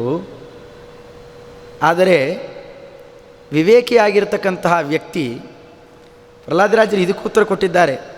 ತಥೋ ಯಥೇತ ಕುಶಲಃ ಕ್ಷೇಮಾಯ ನಯಮಾಶ್ರಿತಃ. ಯಾವುದನ್ನೇ ಆಗಲಿ ಗದ್ದಲ ಮಾಡಿ ಇನ್ನೊಬ್ಬರಿಗೆ ತೊಂದರೆ ಕೊಟ್ಟು ಮಾಡಬೇಕು ಅಂತ ಎಲ್ಲೂ ಹೇಳಿಲ್ಲ. ನಯಂ ಆಶ್ರಿತಃ, ನಿಪುಣತನದಿಂದ ಕುಶಲ ಪ್ರಯತ್ನಗಳಿಂದ ದೊಡ್ಡವರನ್ನ ಅನುಸರಣೆ ಮಾಡಿದಾಗ ಇಂತಹ ತೊಂದರೆ ಆಗೋಲ್ಲ. ಯಾರು ಪಾರಂಪರಿಕವಾಗಿ ಮಾಡ್ತಾ ಬರ್ತಾ ಇದ್ದಾರೆ ಅವರಿಂದ ಈ ಸಮಸ್ಯೆಗಳು ಯಾವುದೂ ಆಗಿಲ್ಲ. ಅಂಥದ್ದೆಲ್ಲ ಅನರ್ಥಗಳು ನಡೆದಿದ್ದರೆ ಅಂಥವರೇ ಹಿಂದೆ ಬಹಳ ಇದ್ದವರಲ್ಲ. ಸಾಂಪ್ರದಾಯಿಕ ಆಚರಣೆಗಳನ್ನೇ ಮಾಡ್ತಾ ಇದ್ದವರು ಬಹಳ ಇದ್ದವರು. ಆದರೆ ಎಷ್ಟು ಕೃತಿಗಳನ್ನು ಕೊಟ್ಟಿದ್ದಾರೆ, ಎಂತೆಂಥ ಸಾಧನೆಗಳನ್ನು ನಡೆಸಿದ್ದಾರೆ. ಅವರು ಬರೀ ಬೆಳಗ್ಗೆಯಿಂದ ರಾತ್ರಿ ತನಕ ಪೂಜೆ ಮಾಡ್ತಾ ಕೂತಿರಲಿಲ್ಲ. ಅದೇ ಮಾಡ್ತಾ ಕೂತ್ರೆ ಇದನ್ನು ಕೊಡೋದು ಹೇಗೆ? ಮತ್ತು ಅದರಂತೆಯೇ ಈಗ ಸಂಧ್ಯಾವಂದನೆ ಮಾಡಬೇಕು ನಿಜ. ಸಂಧ್ಯಾವಂದನೆಗೆ ಅಂತೂ ಕೂತ್ಕೊಂಡು ಇನ್ನೇನೋ ಆಲೋಚನೆ ಮಾಡ್ತಾ ಸಮಯವನ್ನು ಎಳೆದು ಅದಕ್ಕೆ ಸಂಧ್ಯಾವಂದನೆ ಮೇಲೆ ಆರೋಪ ಮಾಡಬಾರ್ದು. ಮಾಡಲಿಕ್ಕೆ ಬರದೇ ಇರೋ ವ್ಯಕ್ತಿ ಮನೆ ತುಂಬ ನೀರು ಚೆಲ್ತಾನೆ ಅಂತ ಅದು ಸಂಧ್ಯಾವಂದನೆಯ ಮೇಲೆ ದೋಷವನ್ನು ಆರೋಪಣೆ ಮಾಡಬಾರದು. ಅದಕ್ಕೆ ಕುಶಲಃ, ದೊಡ್ಡವರನ್ನು ಅನುಸರಣೆ ಮಾಡಬೇಕು. ಕೌಶಲ್ಯದಿಂದ ಇನ್ನೊಬ್ಬರಿಗೆ ತೊಂದರೆ ಆಗದೇ ಇದ್ದಂತೆ ವಿವೇಕಿಯಾಗಿ ತಾನು ತನ್ನ ಸಾಧನೆಯನ್ನು ಮಾಡಿಕೊಂಡು ಹೋಗುವವನು ನಿಜವಾಗಿಯೂ ಜಾಣ. ಇನ್ನೊಬ್ಬರನ್ನು ಅದೇ ಮಾರ್ಗದಲ್ಲೇ ತಂದು ತಂದೆ ತಾಯಿಗಳಿಗೂ ಅದನ್ನು ಒಪ್ಪಿಸಿ, ಯಾವುದು ಸರಿ ಯಾವುದು ತಪ್ಪು, ನಾ ಯಾಕೆ ಬದಲಾದೆ, ನೀವು ಈ ರೀತಿಯಲ್ಲಿ ಬದಲಾದರೆ ಎಷ್ಟು ಚೆನ್ನಾಗಿರುತ್ತೆ, ಅವರವರ ಮಾರ್ಗದಲ್ಲೇ ಇಳಿದು. ಹೆಂಡತಿ ಬೇರೆ ಮನೆಯಿಂದ ಬಂದವಳು ಹುಡುಗಿ, ಅವಳಿಗೆ ಆ ಸಂಸ್ಕಾರ ಇಲ್ಲದೆ ಇರಬಹುದು. ಒಟ್ಟಿಗೆ ಆಗ್ರಹ ಮಾಡಿದಾಗ ನೀ ಹೀಗೆ ನಡ್ಕೊಳ್ಬೇಕು ಹೀಗೆ ಮಾಡಬೇಕು ಅಂತ ಆಗ್ರಹ ಮಾಡಿದಾಗ ಬಿಟ್ಟು ಹೋಗುವ ಪರಿಸ್ಥಿತಿಯೂ ಇರಬಹುದು. ಆದರೆ ಕ್ರಮೇಣ ಕೂತು ಶರೀರ ಹಂಚಿಕೊಂಡಿರ್ತಾರೆ, ಮನಸ್ಸನ್ನು ಯಾಕೆ ಹಂಚ್ಕೋಬಾರದು? ಕೂತು ಮಾತಿನಿಂದಾಗಿ ನಯವಾಗಿ ಮಾತಾಡಿ ಯಾಕೆ ಒಲಿಸ್ಕೊಳ್ಳಿಕ್ಕಾಗೋಲ್ಲ? ಪ್ರಯತ್ನ ಅಂತೂ ನಡೀಲಿ. ಇವತ್ತು ಬದಲಾವಣೆ ಆಗದೇ ಇದ್ದರೂ ಮುಂದೊಮ್ಮೆ ಬದಲಾವಣೆ ಮಾಡಬಹುದು. ಬದಲಾವಣೆ ಆಗದೇ ಇದ್ದರೂ ಚಿಂತೆ ಇಲ್ಲ. ಈ ಎಲ್ಲ ವಿರೋಧಗಳಿದ್ದಾವೆ ಅಂತನ್ನೋ ದೃಷ್ಟಿಯಲ್ಲಿ ಅಮೌಲ್ಯವಾದ ಶರೀರವನ್ನು ಮಾತ್ರ ವಿರೋಧ ಮಾಡಿಕೊಳ್ಬಾರ್ದು, ಅದನ್ನು ಅನರ್ಥ ಮಾಡಬಾರದು. ಅದರಿಂದಾಗಿ ಅವಶ್ಯವಾಗಿ ನಮ್ಮೀ ಏನು ಪ್ರಯತ್ನ ಇದೆ ಸಾತ್ವಿಕ ಮಾರ್ಗದಲ್ಲಿ ನಡೆಯೋದನ್ನು ಹಾರಾಟ ಕೂಗಾಟಗಳಿಂದಾಗಿ ಅದನ್ನು ಹಾಳು ಮಾಡಬಾರ್ದು, ಮತ್ತೊಬ್ಬರಿಗೆ ತೊಂದರೆ ಕೊಡುವಂತೆ ಇರಬಾರ್ದು. ನಮ್ಮ ಆಧ್ಯಾತ್ಮಿಕ ಸಾಧನೆ ಮತ್ತೊಬ್ಬರಿಗೆ ಹಿಂಸೆ ಕೊಡುವಂತೆ ಆಗಬಾರದು ಅನ್ನೋದಕ್ಕೆ ನಾವು ಸಂಧ್ಯಾವಂದನೆಯಲ್ಲಿ ಮಾಡುವ ಒಂದು ಮಂತ್ರ ಅದಕ್ಕೆ ಸಾಕ್ಷಿಯಾಗಿ ನಿಂತಿದೆ. ಅಪಸರ್ಪಂತು ಯೇ ಭೂತಾಃ ಯೇ ಭೂತ ಭುವಿ ಸಂಸ್ಥಿತಾಃ ಎಲ್ಲ ಹೇಳ್ತಾ ಬರ್ತೇವೆ. ಏಚಾತ್ರ ನಿವಸಂತ್ಯೇವ ದೇವತಾಃ ಭುವಿ ಸಂತತಂ. ನಮಗೆ ವಿಘ್ನಕಾರಕರಾದವರೆಲ್ಲ ಓಡಿ ಹೋಗಲಿ. ನಮಗೆ ಗೊತ್ತಿದ್ದೋ ಗೊತ್ತಿಲ್ಲದೇನೋ ದೇವತೆಗಳು ಋಷಿಗಳು ಮುನಿಗಳು ಹಿರಿಯರು ಯಾರಾನ ಕೂತಿದ್ದರೆ ನನ್ನಿಂದ ಅವರಿಗೆ ತೊಂದರೆ ಆಗದೇ ಇರಲಿ ಅಂತ ಬೇಡಿಕೊಳ್ತಾನೆ. ಹೌದಷ್ಟೇ, ಜಪಕ್ಕೆ ಕೂಡುವಾಗ ಏಚಾತ್ರ ನಿವಸಂತ್ಯೇವ ದೇವತಾ ಭುವಿ ಸಂತತಂ ತೇಷಾಮಪಿ ಅವಿರೋಧೇನ ಬ್ರಹ್ಮಕರ್ಮ ಸಮಾರಭೆ. ಭಗವಂತನ ಪ್ರೀತಿಗೋಸ್ಕರ ನಾನು ಮಾಡ್ತಾ ಇರುವ ಕೆಲಸ, ಇದರಿಂದ ಯಾರಿಗೂ ತೊಂದರೆ ಆಗದೇ ಇರಲಿ ಅನ್ನುವ ಎಚ್ಚರ ಬೇಕು. ನಾನು ಸಾಧನ ಮಾರ್ಗಕ್ಕೆ ಇಳಿದಿದ್ದೇನೆ, ನೀವು ಯಾರೂ ಇಳದೇ ಇಲ್ಲ ಅಂತ ಅವರಿಗೆ ಅಪಮಾನ ಮಾಡಿದರೆ ಅದು ತಪ್ಪೇ. ಅದರಿಂದ ವಿವೇಕಿಯಾದವನು ಕುಟುಂಬದ ವಿರೋಧವನ್ನು ಕಟ್ಟಿಕೊಳ್ಳದೆ ನಯವಾದ ಮಾರ್ಗದಿಂದಾಗಿ ಅವರನ್ನೂ ಈ ಮಾರ್ಗಕ್ಕೆ ತಂದು, ಯಾವ ಮಾರ್ಗದಲ್ಲಿ ಹೇಳಿದರೆ ಅವರು ಒಪ್ಪಿಕೊಳ್ತಾರೆ ಅನ್ನೋದರ ಪರಿಚಯ ಇವನಿಗಿರುತ್ತೆ, ಆ ಕುಟುಂಬದ ಪರಿಚಯ ಇರುತ್ತೆ. ಆ ನಯವಾದಂತಹ ಕ್ರಮದಿಂದಾಗಿ ತಂದು ಅವರಿಗೂ ಸಾಧನೆ ಮಾಡಿಸಿ ತಾನೂ ಮಾಡಿಕೊಂಡ ಅವನು ಮಹಾಜಾಣ. ಅಷ್ಟಾಗಲಿಲ್ಲ, ತಾನಂತೂ ಮುಂದುವರೆದ, ತಾನಂತೂ ಏಕಾಂತದಲ್ಲಿ ಸಾಧನೆ ಮಾಡಿದ ಅಂತಂದರೆ ಅವನು ಜಾಣ ಅಂತಾಗ್ತಾನೆ. ಅದರಿಂದಾಗಿ ಈ ಕ್ರಮದಲ್ಲಿ ವಿವೇಕದಿಂದ ನಡ್ಕೊಳ್ಬೇಕೇ ಹೊರತು ಕುಟುಂಬದ ವಿರೋಧ ಕಟ್ಟಿಕೊಳ್ಳಿ ಅಂತ ಯಾರೂ ಆಧ್ಯಾತ್ಮಿಕ ಚಿಂತಕರು ಅದನ್ನು ಹೇಳಿದ್ದಲ್ಲ. ಅದನ್ನು ಅರೆಬರೆ ತಿಳಿದಾಗ ಬರೀ ಉಪದೇಶ ಮಾತ್ರ ಕೇಳಿ ಅದನ್ನು ಆಚರಣೆಗೆ ತರುತ್ತೇವೆ ಅಂತ ಹೊರಟಾಗ ಆಗುವ ದುರಂತಗಳು ಕೆಲವು. ಅದರಿಂದ ದೊಡ್ಡವರನ್ನು ನೋಡಿ ಕಲಿಬೇಕು. ಸಯತ್ ಪ್ರಮಾಣಂ ಕುರುತೆ ಲೋಕಸ್ತದನುವರ್ತತೆ. ಅದಕ್ಕೆ ಏನಂದಿದ್ದಾರೆ? ಋಷಭನಾಮಕ ಪರಮಾತ್ಮ ಆಗಲಿ ಕಪಿಲನಾಮಕ ಪರಮಾತ್ಮ ಆಗಲಿ, ನಿನ್ನಲ್ಲಿ ಭಕ್ತಿ ಮಾಡೋದು ಹೇಗೆ ಸ್ವಾಮಿ ಅಂತಂದಾಗ ಅದಕ್ಕೆ ಏನು ಉತ್ತರ ಕೊಡ್ತಾನೆ ಗೊತ್ತೇನು? ಸತಾಂ ಪ್ರಸಂಗಾನ್ ಮಮ ವೀರ್ಯ ಸಂಪದ ಭವಂತಿ ಹೃತ್ಕರ್ಣರಸಾಯನ ಕಥಾ. ನೀ ಇಲ್ಲೇ ಇದ್ದರೆ ಯಾರದೋ ಮಾತು ಕೇಳಿಕೊಂಡು ಏನೂ ಬದಲಾವಣೆ ಮಾಡಲಿಕ್ಕಾಗೋಲ್ಲ. ಕೆಲವು ಅರ್ಧಂಬರ್ಧ ಬದಲಾವಣೆಯಾಗಿ ಇಂತಹ ಅನರ್ಥಗಳಾಗುವ ಪ್ರಸಂಗಗಳಿದ್ದಾವೆ. ಅದಕ್ಕೆ ದೊಡ್ಡವರು ಇದನ್ನು ಯಾರು ಆಚರಣೆ ಮಾಡ್ತಾ ಇದ್ದಾರೆ ಅವರು ನೋಡು, ಇಂತಹ ಪ್ರಸಂಗಗಳನ್ನೆಲ್ಲ ಅವರು ಹೇಗೆ ಎದುರಿಸ್ತಾರೆ, ನಿನಗದು ಮನದಟ್ಟಾಗುತ್ತೆ. ಅದೇ ಉಪಾಯಗಳನ್ನು ನೀನು ಮಾಡು, ತೊಂದರೆಗಳಿಂದ ಪಾರಾಗಬಹುದು. ನಮ್ಮ ಆಧ್ಯಾತ್ಮಿಕ ಸಾಧನೆಗೆ ಯಾವುದೇ ತೊಂದರೆ ಇರೋಲ್ಲ. ಅದರಿಂದಾಗಿ ದೊಡ್ಡವರ ಆಚರಣೆಯನ್ನು ಅನುಕರಣೆ ಮಾಡುವವರಿಗೆ ಈ ತರಹದ ಆಪತ್ತಿಲ್ಲ. ಅರ್ಧಂಬರ್ಧ ಆಗೋದವರಿಗೆ ಆ ಕಡೆಯೂ ಇಲ್ಲ ಈ ಕಡೆಯೂ ಇಲ್ಲ. ಅರೆಬರೆ ಆದವರು ಕ್ಲಿಶ್ಯತಿ ಅಂತರಿತೋ ಜನ, ಮಧ್ಯದಲ್ಲಿದ್ದವರು ಒದ್ದಾಡ್ತಾರೆ ಅಂತನ್ನೋದು ಅದು ಎಲ್ಲ ಕಡೆಯಲ್ಲೂ ಇರೋದು. ಬರೀ ಇಲ್ಲಷ್ಟೇ ಅಲ್ಲ, ಅರ್ಧಂಬರ್ಧ ಅದು ಓದುದ, ಅರ್ಧಂಬರ್ಧ ಇದು ಓದುದ. ಲೌಕಿಕದಲ್ಲಿರೋರು ಕೂಡ ಅಲ್ಲೂ ಹಿಡಿದೆ ಇಲ್ಲೂ ಹಿಡಿದೆ ಅಲ್ಲೂ ದುಃಖ ಪಡ್ತಾರೆ. ಅದರಿಂದಾಗಿ ಒಂದು ಮಾರ್ಗವನ್ನು ಹಿಡಿತೇನೆ ಎನ್ನುವ ನಿಶ್ಚಯವನ್ನು ಪಡ್ಕೊಳ್ಬೇಕು. ಯೋಗ್ಯ ಗುರುಗಳನ್ನು ಸಮಾಶ್ರಯಣೆ ಮಾಡಬೇಕು. ಅವರ ಚಾಕಚಕ್ಯತೆಯ ಆಚರಣೆಯನ್ನು ನೋಡಿ ಹಿಂಬಾಲಿಸ್ತಾ ಹೊರಟಾಗ ಈ ಆಪತ್ತುಗಳಿಗೆ ಅವಕಾಶ ಇಲ್ಲ ಅಂತ ಪ್ರಹ್ಲಾದರಾಜರು ಹೇಳ್ತಾರೆ.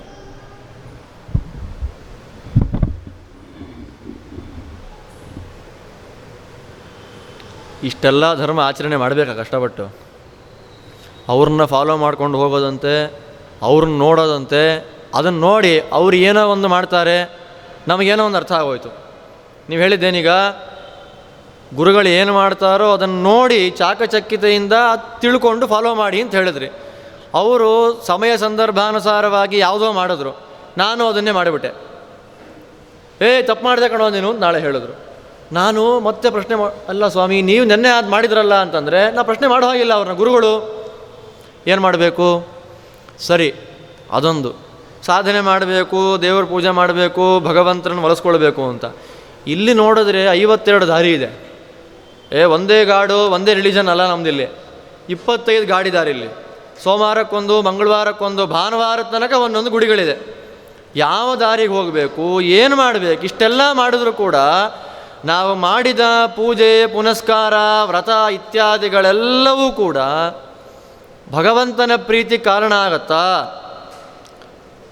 ನಾವು ಹೇಳ್ತೀವಿ ಅನಂತನ ವ್ರತ ಮಾಡಿದ್ವಿ, ಪೂಜೆ ಆಯಿತು, ಮಧ್ಯಾಹ್ನ ಬ್ರಾಹ್ಮರಿಗೆ ಊಟ ಆಯಿತು, ಸುಸ್ತಾಯ್ತಪ್ಪ. ಅನಂತ ಹಬ್ಬ ಮಾಡಿ ಆಗಿದ್ದೇನೋ ಸುಸ್ತಾಯಿತು.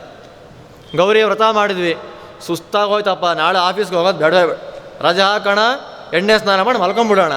ಇನ್ನೇನೋ ವರಮಹಾಲಕ್ಷ್ಮಿ ವ್ರತ ಮಾಡಿದ್ವಿ, ಸಂತೃಪ್ತಿ ಆಗಲಿಲ್ಲ, ಪ್ರೀತಿ ಆಯಿತು ಅಂತ ಹೇಳಲಿಲ್ಲ, ಸುಸ್ತಾಯಿತು, ದುಡ್ಡು ಖರ್ಚಾಗಿ. ಎಷ್ಟು ರೀ ಒಂದು ಮಲ್ಲಿಗೆ ಹೂವಕ್ಕೆ?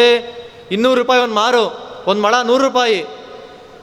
ಹಾಗೆಲ್ಲ ಮಾತಾಡಿಕೊಂಡು ನಾವು ಮಾಡಿದಂಥ ಪೂಜೆಯಿಂದ ದೇವತೆ ಪ್ರೀತಳಾಗಿದ್ದಾಳೆ, ಪ್ರೀತನಾಗಿದ್ದಾನೆ ಅಂತ ಗೊತ್ತಿಲ್ಲದೆ ಮಾಡಿದ್ದು, ನಮಗೂ ಸಂತೃಪ್ತಿ ಇಲ್ಲ, ಆ ದೇವತೆಗೂ ತಲುಪಿದೆಯೋ ಇಲ್ವೋ ಅಂತ ಗೊತ್ತಿಲ್ಲ, ಸುಸ್ತಾಗಿದೆ ಅಂತ ನಾವೇ ನಿದ್ದೆ ಮಾಡ್ಕೊಂಡಿಲ್ಲಿ ಕಾಲ ಕಳೀತಾ ಇರಬೇಕಾದ್ರೆ ದೇವರನ್ನು ಸಂತೋಷಪಡಿಸೋದು ಯಾವ ದಾರಿ? ದಾರಿನೂ ಇಲ್ಲ, ಏನೂ ಇಲ್ಲ. ಯಾಕೆ ಅಂತಂದರೆ 52 ಸಾಧನೆಗಳಿರಬೇಕಾದ್ರೆ ಎಲ್ಲವೂ ಒಂದು ನಿಮ್ಮದೇ ಒಂದು ಪ್ರತ್ಯೇಕವಾದ ಮಾರ್ಗ, ಅವರದ್ದೇ ಪ್ರತ್ಯೇಕವಾದ ಮಾರ್ಗ. ಈ ಮಾರ್ಗವನ್ನು ಹಿಡ್ಕೊಂಡು ಹೋದರೆ ಮಾತ್ರ ಸರಿ ಎನ್ನುವ ಮಾರ್ಗವನ್ನು ಎಲ್ಲರೂ ಹೇಳ್ತಾರೆ. ಇವತ್ತು ಒಂದು ಮತಕ್ಕೆ ಬಂದರೆ ನಮ್ಮದೇ ಸರಿ ಅಂತ ಅವ್ರು ಹೇಳ್ತಾರೆ. ನಮ್ಮದು ಹಿಡ್ಕೊಂಡ್ರೆ ನಿಮ್ಮ ಆತ್ಮೋದ್ಧಾರ ಅಂತ. ನಿಮ್ಮ ಹತ್ರ ಬಂದರೆ ನೀವು ಹೇಳ್ತೀರಾ ನಮ್ಮದು ಹಿಡ್ಕೊಂಡ್ರೆ ಆತ್ಮೋದ್ಧಾರ ಅಂತ. ಅವ್ರು ಹೇಳ್ತಾರೆ ಯಾವ ದಾರಿ ಹೋದರೆ ನಮ್ಮ ಆತ್ಮೋದ್ಧಾರ, ಯಾವ ದಾರಿ ಹಿಡ್ಕೊಂಡ್ರೆ, ಯಾವ ದಾರಿಯನ್ನು ನಾವು ತುಳಿದು ಅದನ್ನು ಆಚರಣೆ ಮಾಡಿಕೊಂಡ್ರೆ, ಆಚರಣೆ ಮಾಡುವುದರ ಮೂಲಕ ಉಪಾಸನೆಯೋ ಪೂಜೆಯೋ ವ್ರತವೋ ಇತ್ಯಾದಿಯನ್ನು ಮಾಡಿದರೆ ಅದು ಸಾರ್ಥಕ ಆಗುತ್ತೆ ಅನ್ನುವ ಕನಿಷ್ಠ ಪಕ್ಷದ ಜ್ಞಾನವೂ ಕೂಡ ಇವತ್ತು ಸಮಾಜಕ್ಕೆ ಇಲ್ಲ. ಆದ್ದರಿಂದ ಅವ್ರು ಏನು ಮಾಡ್ತಾರೆ, ಎಲ್ಲ ನಮ್ಮದೇ, ಎಲ್ಲ ದಾರಿಯೂ ರೋಮ್ಗೆ ಅಂತ ಒಂದು ಯಾವುದೋ ಪಾಶ್ಚಾತ್ಯ ಗಾದೆ ಇದೆಯಲ್ಲ, ಆ ಥರ ಎಲ್ಲ ದಾರಿ ಹೋಗೋದು ಒಂದೇ ದಾರಿಗಪ್ಪ, ನೀವು ಅವನ್ಯಾವನ್ನು ಪೂಜೆ ಮಾಡಿ ಇವನ್ಯಾವನ್ನ ಮಾಲೆ ಹಾಕೊಳ್ಳಿ, ಎಲ್ಲ ಹಾಕ್ಕೊಂಡ್ರೆ ಆಧ್ಯಾತ್ಮಿಕತೆಯೇ. ಆದ್ದರಿಂದ ಒಂದು ಪ್ರತ್ಯೇಕವಾದ ಮಾರ್ಗ ಇದೆ. ಈ ಮಾರ್ಗಕ್ಕೆ ಬಂದರೆ, ಈ ಮಾರ್ಗದ ಅನುಯಾಯಿಗಳು ನಾವು ಆದರೆ ನಮ್ಮ ಆತ್ಮೋದ್ಧಾರ ಅಂತ ಹೇಳಲಿಕ್ಕೆ ಇದಮಿತ್ತಂ ಅಂತ ವಾಕ್ಯ ಇಲ್ಲ ಅಂತ ಪ್ರಶ್ನೆ.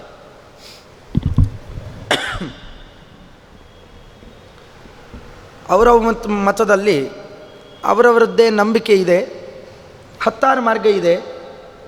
ಇದು ಒಂದು ಸರಿ ಅಂತ ಹೇಳುವಂತಹ ಮಾರ್ಗ ನಮಗೆ ಸಿಗ್ತಾ ಇಲ್ಲ ಅಂತ ಮೊದಲೇ ಉತ್ತರ ಕೊಟ್ಟಿದ್ದಾಗಿತ್ತು. ಇದಕ್ಕೆ ಅವರವರ ಸ್ವರೂಪದ ಅಭಿರುಚಿಗೆ ಮಾರ್ಗ ಯಾವುದು ಸಿಗುತ್ತೋ ಆ ಮಾರ್ಗವನ್ನೇ ಆ ವ್ಯಕ್ತಿ ಹಿಡಿಯೋದು.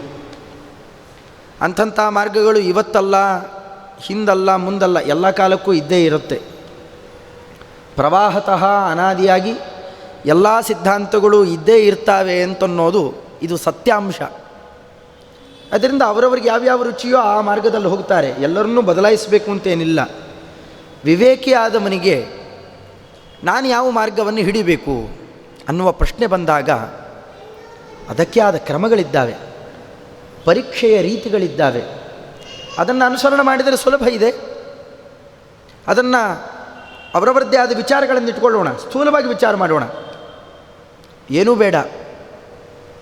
ಈಗ ಯಾರ್ಯಾರು ನಮ್ಮಲ್ಲಿ ಬನ್ನಿರಿ ನಿಮಗೆ ಮೋಕ್ಷ ಕೊಡಿಸ್ತೇವೆ, ನಮ್ಮಲ್ಲಿ ಬನ್ನಿ ಅಂತ ಒಬ್ಬೊಬ್ಬರು ಹೇಳ್ತಾ ಇದ್ದಾರೆ. ಈಗ ಗೊಂದಲ ಆಗಿರೋದು ಅದೇನೆ. ಕ್ರೈಸ್ತರು ಅವರದ್ದೇ ಒಂದು ಪದ್ಧತಿ ಇದೆ, ನಮ್ಮಲ್ಲಿ ಬಂದರೆ ನಿಮಗೆ ಶಾಶ್ವತ ಸುಖ ಸಿಗತ್ತೆ. ಮಹಮ್ಮದೀಯರು ಅದರಂತೆ ಶೈವರು, ಶಾಕ್ತೇಯರು, ಸ್ಕಾಂಧರು, ಹೀಗೆ ಬೇರೆ ಬೇರೆ ಇದ್ದಾವೆ. ಇವೆಲ್ಲ ಗೊಂದಲ ಇರೋದರಿಂದಾಗಿ ಈ ಆಧ್ಯಾತ್ಮಿಕತೆ ಬೇಡವೇ ಬೇಡಪ್ಪ, ಸುಮ್ಮನೆ ನೀವು ಪಶುಗಳು ಅಂತ ಬೈದರೂ ಚಿಂತೆ ಇಲ್ಲ, ನಮ್ಮ ಪಾಡಿಗೆ ನಾವು ಹೇಗೋ ಇರ್ತೇವೆ ಅಂತನ್ನೋದು ಇಲ್ಲಿ ಪ್ರಶ್ನೆ ಮೂಡುವಂಥದ್ದು. ಅದಕ್ಕೆ ಉತ್ತರ ಇಷ್ಟೇ ಇರೋದು. ಒಂದು ದಿವಸ ಹೇಳಿ ಒಬ್ಬನನ್ನು ಪರಿವರ್ತನೆ ಮಾಡಲಿಕ್ಕಾಗೋಲ್ಲ. ಅದರಿಂದ ವಿಚಾರ ಮಾಡಲಿ, ಯಾವುದು ಸರಿ ಯಾವುದು ತಪ್ಪು ಅನ್ನೋದನ್ನು ವ್ಯಕ್ತಿ ತಾನು ವಿಚಾರಕ್ಕೆ ಅಂತ ಇಳಿದಾಗ ಅವನು ಪರೀಕ್ಷೆ ಮಾಡಬೇಕಾದಂತಹ ಒಂದು ಮಾರ್ಗ ಇದೆ. ಹಿರಿಯರು ಕಲಿಸಿಕೊಡ್ತಾರೆ. ಯಾವುದದು ಅಂಥ ಮಾರ್ಗ? ನಿಮ್ಮನ್ನೇ ಹಿಡ್ಕೊಂಡು ಬಂದರೆ ನಮಗೆ ಕಡೆಯ ಗತಿ ಏನು ಕೊಡ್ತೀರಿ? ಕಡೆ ಯಾವುದೋ ಒಂದು ಗುರಿ ತೋರಿಸ್ತಾರಲ್ಲ ಅವರು. ನಿಮ್ಮನ್ನೇ ಹಿಡ್ಕೊಂಡು ಬಂದರೆ ಏನು ಕೊಡ್ತೀರಿ? ನೀವು ಕ್ರೈಸ್ತರನ್ನು ಕೇಳಿ, ನಿಮ್ಮನ್ನು ಹಿಡ್ಕೊಂಡು ಬರ್ತೇವಪ್ಪ, ಮುಂದೆ ಏನು ಕೊಡಿಸ್ತೀರಿ? ಸಾವು ಬರೋದು ನಿಶ್ಚಿತ. ಅದಾದಮೇಲೆ ನಮ್ಮನ್ನು ಯಾರು ಕರ್ಕೊಂಡು ಹೋಗ್ತಾರೆ? ಎಲ್ಲಿಗೆ ಹೋಗ್ತೀವಿ? ಏನು ಮಾಡ್ತೀವಿ? ಕೇಳ್ರಿ.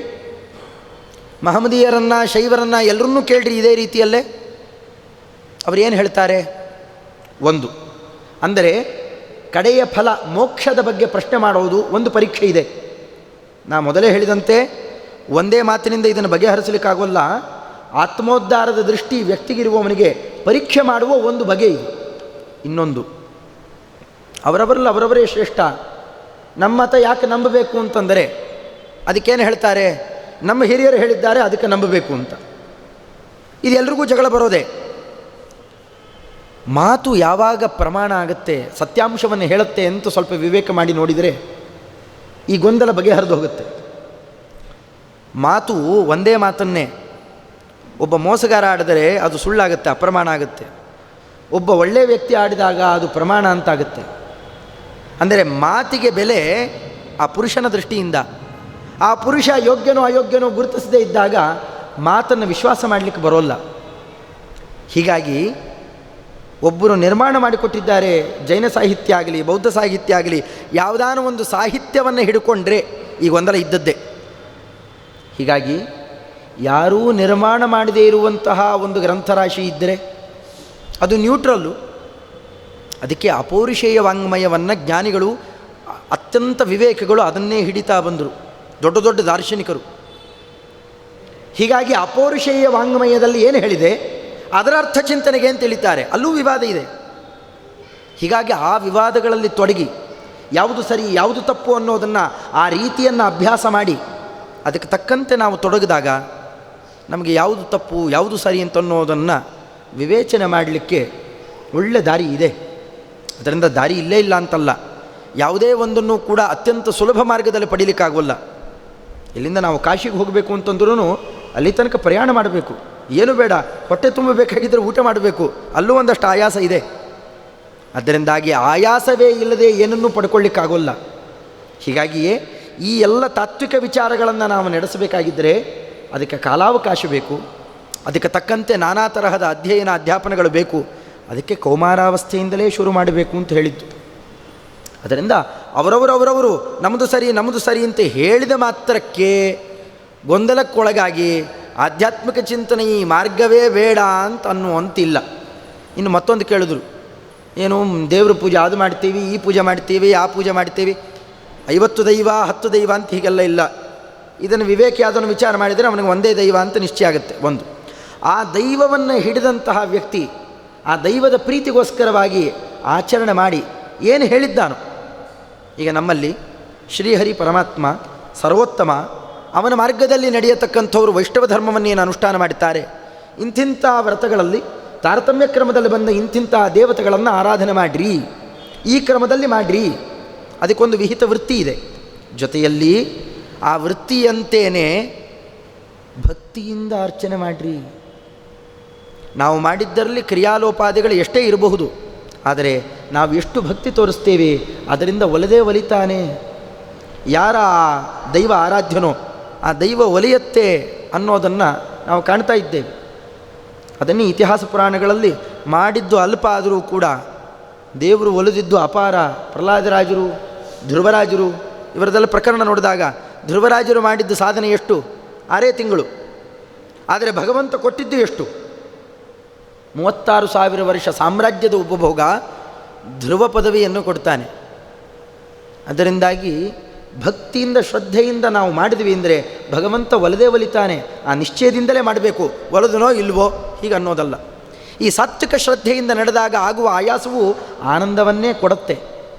ಅದರಿಂದಾಗಿ ಗೊಂದಲಕ್ಕೊಳಗಾಗಬೇಕಾಗಿಲ್ಲ. ಏನೂ ಗೊತ್ತಿಲ್ಲದೆ ಇರೋರು ಯಾರನ್ನೋ ನೋಡಿ ಕಲೀಲಿಕ್ಕೆ ಹೊರಟಾಗಿ ಇವೆಲ್ಲ ಆಗುತ್ತೆ.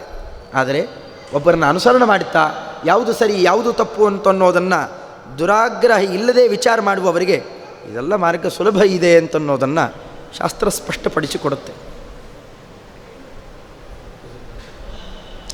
ಅದೊಂದು ಕೇಳಿಬಿಡಿ ಅಷ್ಟೇ, ಇಷ್ಟೆಲ್ಲ ಇದೆ ಆದರೂ ರುಚಿ ನಾನೇ ಹೇಳಿಬಿಟ್ಲಿ. ಇಷ್ಟೆಲ್ಲ ಇದ್ದರೂ ಕೂಡ ಶ್ರೀಮದಾಚಾರ್ಯರ ಸಿದ್ಧಾಂತ ಒಂದನ್ನೇ ಯಾಕೆ ಹಿಡಿಬೇಕು ಅಂತನ್ನುವ ಪ್ರಶ್ನೆ ಬರುತ್ತೆ. ಶ್ರೀಮದಾಚಾರ್ಯರ ಸಿದ್ಧಾಂತದಲ್ಲಿ ಮಾತ್ರ ಯಾರು ಯಾವುದೇ ಪ್ರಶ್ನೆಯನ್ನು ಕೇಳಿದರೂ ಅವಶ್ಯವಾಗಿ ಅದಕ್ಕೆ ಉತ್ತರ ಇದೆ. ಪ್ರಾಯ ಅಂಥ ಸಾಮಾಜಿಕವಾಗಿ ಎಲ್ಲರಿಗೂ ಎದುರುಗೊಂಡು ಆ ಪ್ರಶ್ನೆ ಕೇಳಿದ್ದು ಉತ್ತರ ಕೊಟ್ಟಿದ್ದು ಇಂಥದ್ದು ಹೆಚ್ಚು ನಡೆದಿಲ್ಲದೆ ಇರಬಹುದು.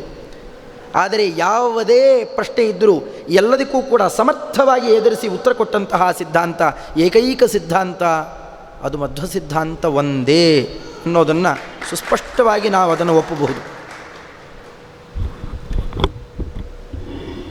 ಈ ಸಂಚಿಕೆಯ ಕೊನೆಯ ಪ್ರಶ್ನೆ. ಈಗ ಆಚಾರ್ಯ ಹೇಳಿದ್ರು, ಜಗತ್ತಿನ ಎಲ್ಲ ಪ್ರಶ್ನೆಗಳಿಗೂ ಉತ್ತರವನ್ನು ಕೊಟ್ಟಂಥ ಏಕಮಾತ್ರ ಸಿದ್ಧಾಂತ ಆಚಾರ್ಯರ ಸಿದ್ಧಾಂತ ಅಂತ. ಇವತ್ತು ಎಲ್ಲರೂ ಕೂಡ ನಾವೆಲ್ಲ ಇದ್ದೇವೆ. ವಾಯುಸ್ತುತಿ ಹೇಳ್ತೀವಿ, ಸ್ತೋತ್ರ ಹೇಳ್ತೀವಿ, ರಾಘವೇಂದ್ರ ಸ್ತೋತ್ರ, ವ್ಯಾಸರಾಜ ಸ್ತೋತ್ರ, ಎಲ್ಲ ಸ್ತೋತ್ರ ಪಾರಾಯಣ ಮಾಡ್ತೀವಿ. ಪಾರಾಯಣ ಮಾಡಿದ್ರು, ಕಾರ್ಯಕ್ರಮಗಳಿಗೆ ಓಡಾಡಿದರು, ಎಲ್ಲೋ ಸಮಾರಾಧನೆ ಆಯಿತು, ಅಲ್ಲಿ ಬಡಿಸಿ ಬಂದರು, ಏನೋ ಒಂದು ತೃಪ್ತಿ ಇಲ್ಲ. ಮಾಧ್ವರು ಅಂತ ಹೇಳಿಕೊಳ್ಳಲಿಕ್ಕೆ ಬೇಕಾದಂಥ ಒಂದು ಐಡೆಂಟಿಟಿ ನಮ್ಮಲ್ಲಿಲ್ಲ. ಕಾರಣ ಏನು ಅಂದರೆ ನಾವು ಮಾಡ್ತಿರೋದೆಲ್ಲ ಬರೀ ನಾಟಕ.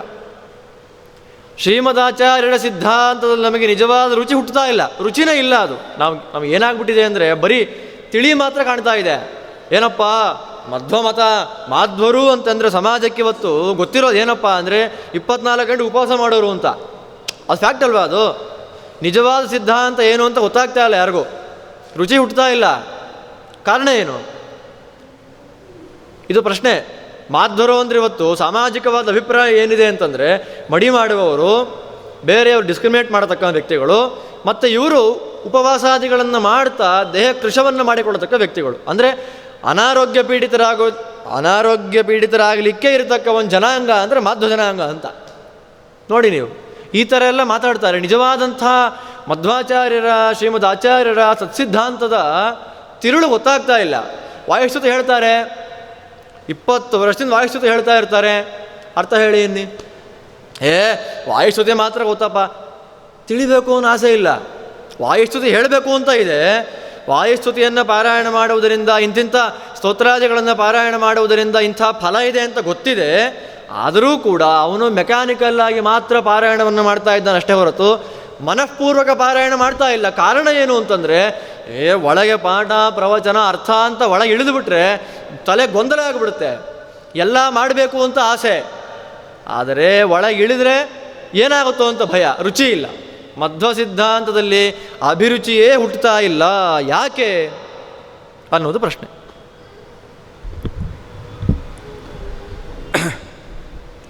ಇಷ್ಟೆಲ್ಲ ಉತ್ತರ ಇದೆ, ಎಲ್ಲ ಇದೆ ಅಂತ ಅವರವರು ಎಲ್ಲರೂ ಆ ಸಿದ್ಧಾಂತದವರು ಹೇಳ್ಕೊಳ್ತಾರೆ. ಹಾಗೆ ನೀವು ಹೇಳ್ತಾ ಇದ್ದೀರಿ. ಆದರೆ ಎಲ್ಲ ಉತ್ತರ ಇದ್ದಿದ್ದರೆ ಆ ಸಿದ್ಧಾಂತವನ್ನು ಹಿಡಿದವರು ಬಹಳ ಜನ ಇರಬೇಕಾಗಿತ್ತಲ್ಲ. ಇವತ್ತು ನಮ್ಮ ಸಂಖ್ಯೆಯನ್ನು ನೋಡಿದರೆ ತುಂಬ ಅಲ್ಪ ಇದೆ. ಅದರಲ್ಲೂ ಕೂಡ ತಿಳುವಳಿಕೆ ಇರೋರು ತುಂಬ ಕಮ್ಮಿ. ಮಡಿ ಮೈಲಿಗೆ ಒದ್ದೆ ಉಡೋದು ಅಂತ ಈಗ ಆಚಾರ್ಯ ಹೇಳಿದಂತೆ ಅಂಥವರೇ ಹೆಚ್ಚು ಕಾಣ್ತಾರೆ. ಮಾಧ್ಯವರು ಅಂದರೆ ಹೆಚ್ಚು ಅಂಥದ್ದೇ ಕಾಣುತ್ತೆ. ಯಾಕೆ ಸಿದ್ಧಾಂತವನ್ನು ಅರ್ಥ ಮಾಡಿಕೊಂಡವರು ಕಮ್ಮಿ ಇದ್ದಾರೆ ಅನ್ನೋ ಪ್ರಶ್ನೆಗೆ ಇಂಥದ್ದೇ ಈ ಎಲ್ಲ ಪ್ರಶ್ನೆಯನ್ನು ಒಟ್ಟಾರೆ ಕ್ರೋಢೀಕರಿಸಿ ಉಪದೇಶ ಪತ್ರ ಅಂತ ಆರಣ್ಯಕಾಚಾರ್ಯರ ಅಂದರೆ ಅಡವಿ ಸ್ವಾಮಿಗಳವರ ಒಂದು ಪತ್ರ ಇದೆ, ಕನ್ನಡದ ಪತ್ರ. ಅದರಲ್ಲಿ ಈ ಪ್ರಶ್ನೆಯನ್ನು ಅವರು ತಗೊಳ್ತಾರೆ. ನಿಜವಾದಂತಹ ಸತ್ಸಿದ್ಧಾಂತ ಆಗಿದ್ದರೆ ಮಧ್ವ ಸಿದ್ಧಾಂತ ರುಚಿ ಯಾಕೆ ಹತ್ತುತ್ತಾ ಇಲ್ಲ? ಯಾರಿಗೂ ಅದರಲ್ಲಿ ರುಚಿ ಹತ್ತುತ್ತಾ ಇಲ್ಲ, ಆದ್ದರಿಂದಾಗಿ ಅದು ಸತ್ಸಿದ್ಧಾಂತ ಅಲ್ಲ ಅಂತ ಪ್ರಶ್ನೆ ಮಾಡಿದರೆ ಅದಕ್ಕೆ ಬಹಳ ಸೊಗಸಾಗಿ ಉತ್ತರ ಕೊಡ್ತಾರೆ. ಒಳ್ಳೆ ಭಕ್ಷ್ಯಭೋಜ್ಯಾದಿಗಳನ್ನು ಮಾಡಿದ್ದಾರೆ. ತುಂಬ ರುಚಿಯಾದಂತಹ ಶುಚಿಯಾದಂತಹ ಭಕ್ಷ್ಯಭೋಜ್ಯಾದಿಗಳನ್ನು ಮಾಡಿ ಹಾಕಿದರೂ ಅದು ಕಹಿ ಕಹಿಯಾಗಿ ತೋರ್ತಾ ಇದ್ದರೆ, ಬೇರೆಯವರಿಗೆಲ್ಲ ಚೆನ್ನಾಗಿ ತೋರ್ತಾ ಇದೆ, ಕೆಲವರಿಗೆ ಚೆನ್ನಾಗಿ ತೋರ್ತಾ ಇದೆ, ಇನ್ನು ಕೆಲವರಿಗೆ ರುಚಿ ಹತ್ತುತ್ತಾ ಇಲ್ಲ. ಒಳ್ಳೆ ಸಿಹಿಯಾದ ಪದಾರ್ಥವನ್ನು ಬಾಯಿಗೆ ಹಾಕ್ಕೊಂಡ್ರು ಏನಂತಾನೆ, ಇಲ್ಲ ಇದು ಕಹಿ ಇದೆ ಅಂತಾನೆ. ಆಗೇನಂತಾರೆ ಹಿರಿಯರು? ನಿನಗೆ ರೋಗ ಬಂದಿದೆ ಅಂತಂತಾರೆ. ಯಾವುದೋ ಜ್ವರನೋ ಮುಂತಾದ ಕಾಯಿಲೆ ಇದ್ದಾಗ ಮಾತ್ರ ನಿಜವಾಗಿಯೂ ರುಚಿಯಾಗಿರುವ ವಸ್ತುವು ಕೂಡ ಅದು ರುಚಿಯಾಗಿ ತೋರೋಲ್ಲ. ಅಂದರೆ ಅದು ವಸ್ತುವಿನ ದೋಷ ಅಲ್ಲ, ನಾಲಿಗೆಯ ದೋಷ ಅದು. ಹಾಗೆಯೇ ಹಿಂದೆ ಮಂತ್ರಾಲಯ ಪ್ರಭುಗಳಾಗಲಿ, ಅದರಂತೆ ದೊಡ್ಡ ದೊಡ್ಡ ಜ್ಞಾನಿಗಳ ಪಟ್ಟಿ, ದಾಸಾರ್ಯರಾಗಲಿ ಜ್ಞಾನಿಗಳಾಗಲಿ ಸರ್ವಸ್ವ ತ್ಯಾಗ ಮಾಡಿ, ನಾವು ಕಥೆ ಕೇಳ್ತೇವಲ್ಲ, ಪುರಂದರದಾಸರು ಆವತ್ತಿನ ಕಾಲಕ್ಕೆ 9 ಕೋಟಿಯನ್ನು ಇಟ್ಕೊಂಡಿದ್ದವರು. ಇವತ್ತು ಕೋಟಿ ಮಾತಾಡೋದು ಬಹಳ ಕಷ್ಟ ಇದೆ.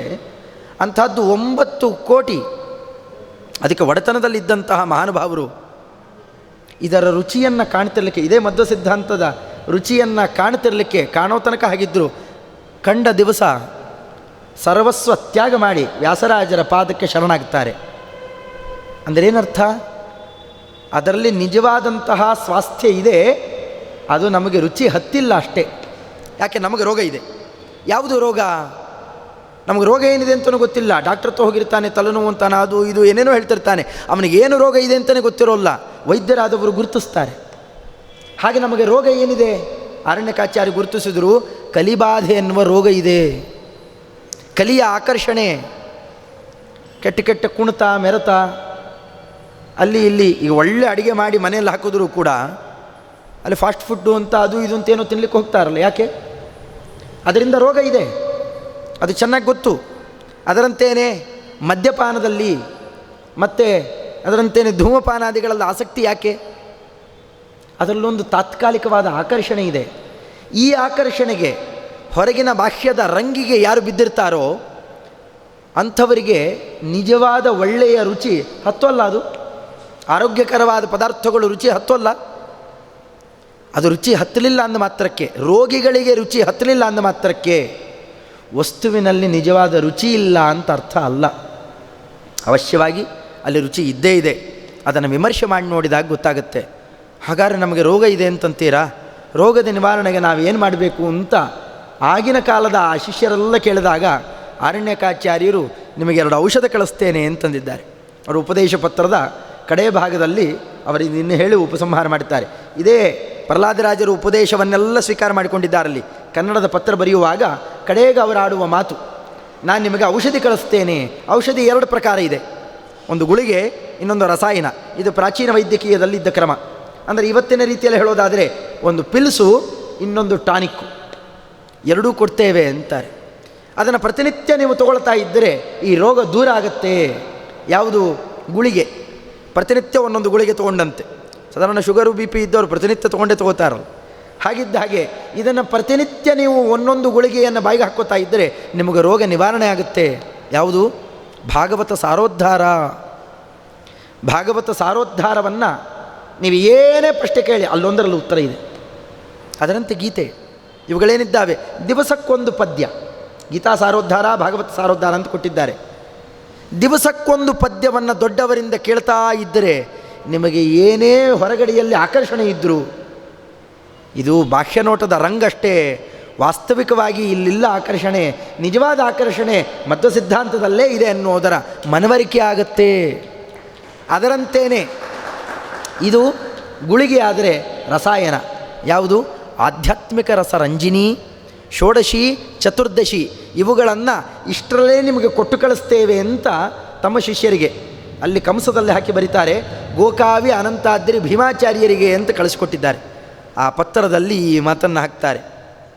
ಅದರಿಂದಾಗಿ ಮಧ್ವ ಸಿದ್ಧಾಂತದಲ್ಲಿ ನಿಜವಾಗಿಯೂ ಸ್ವಾರಸ್ಯ ಇದೆ.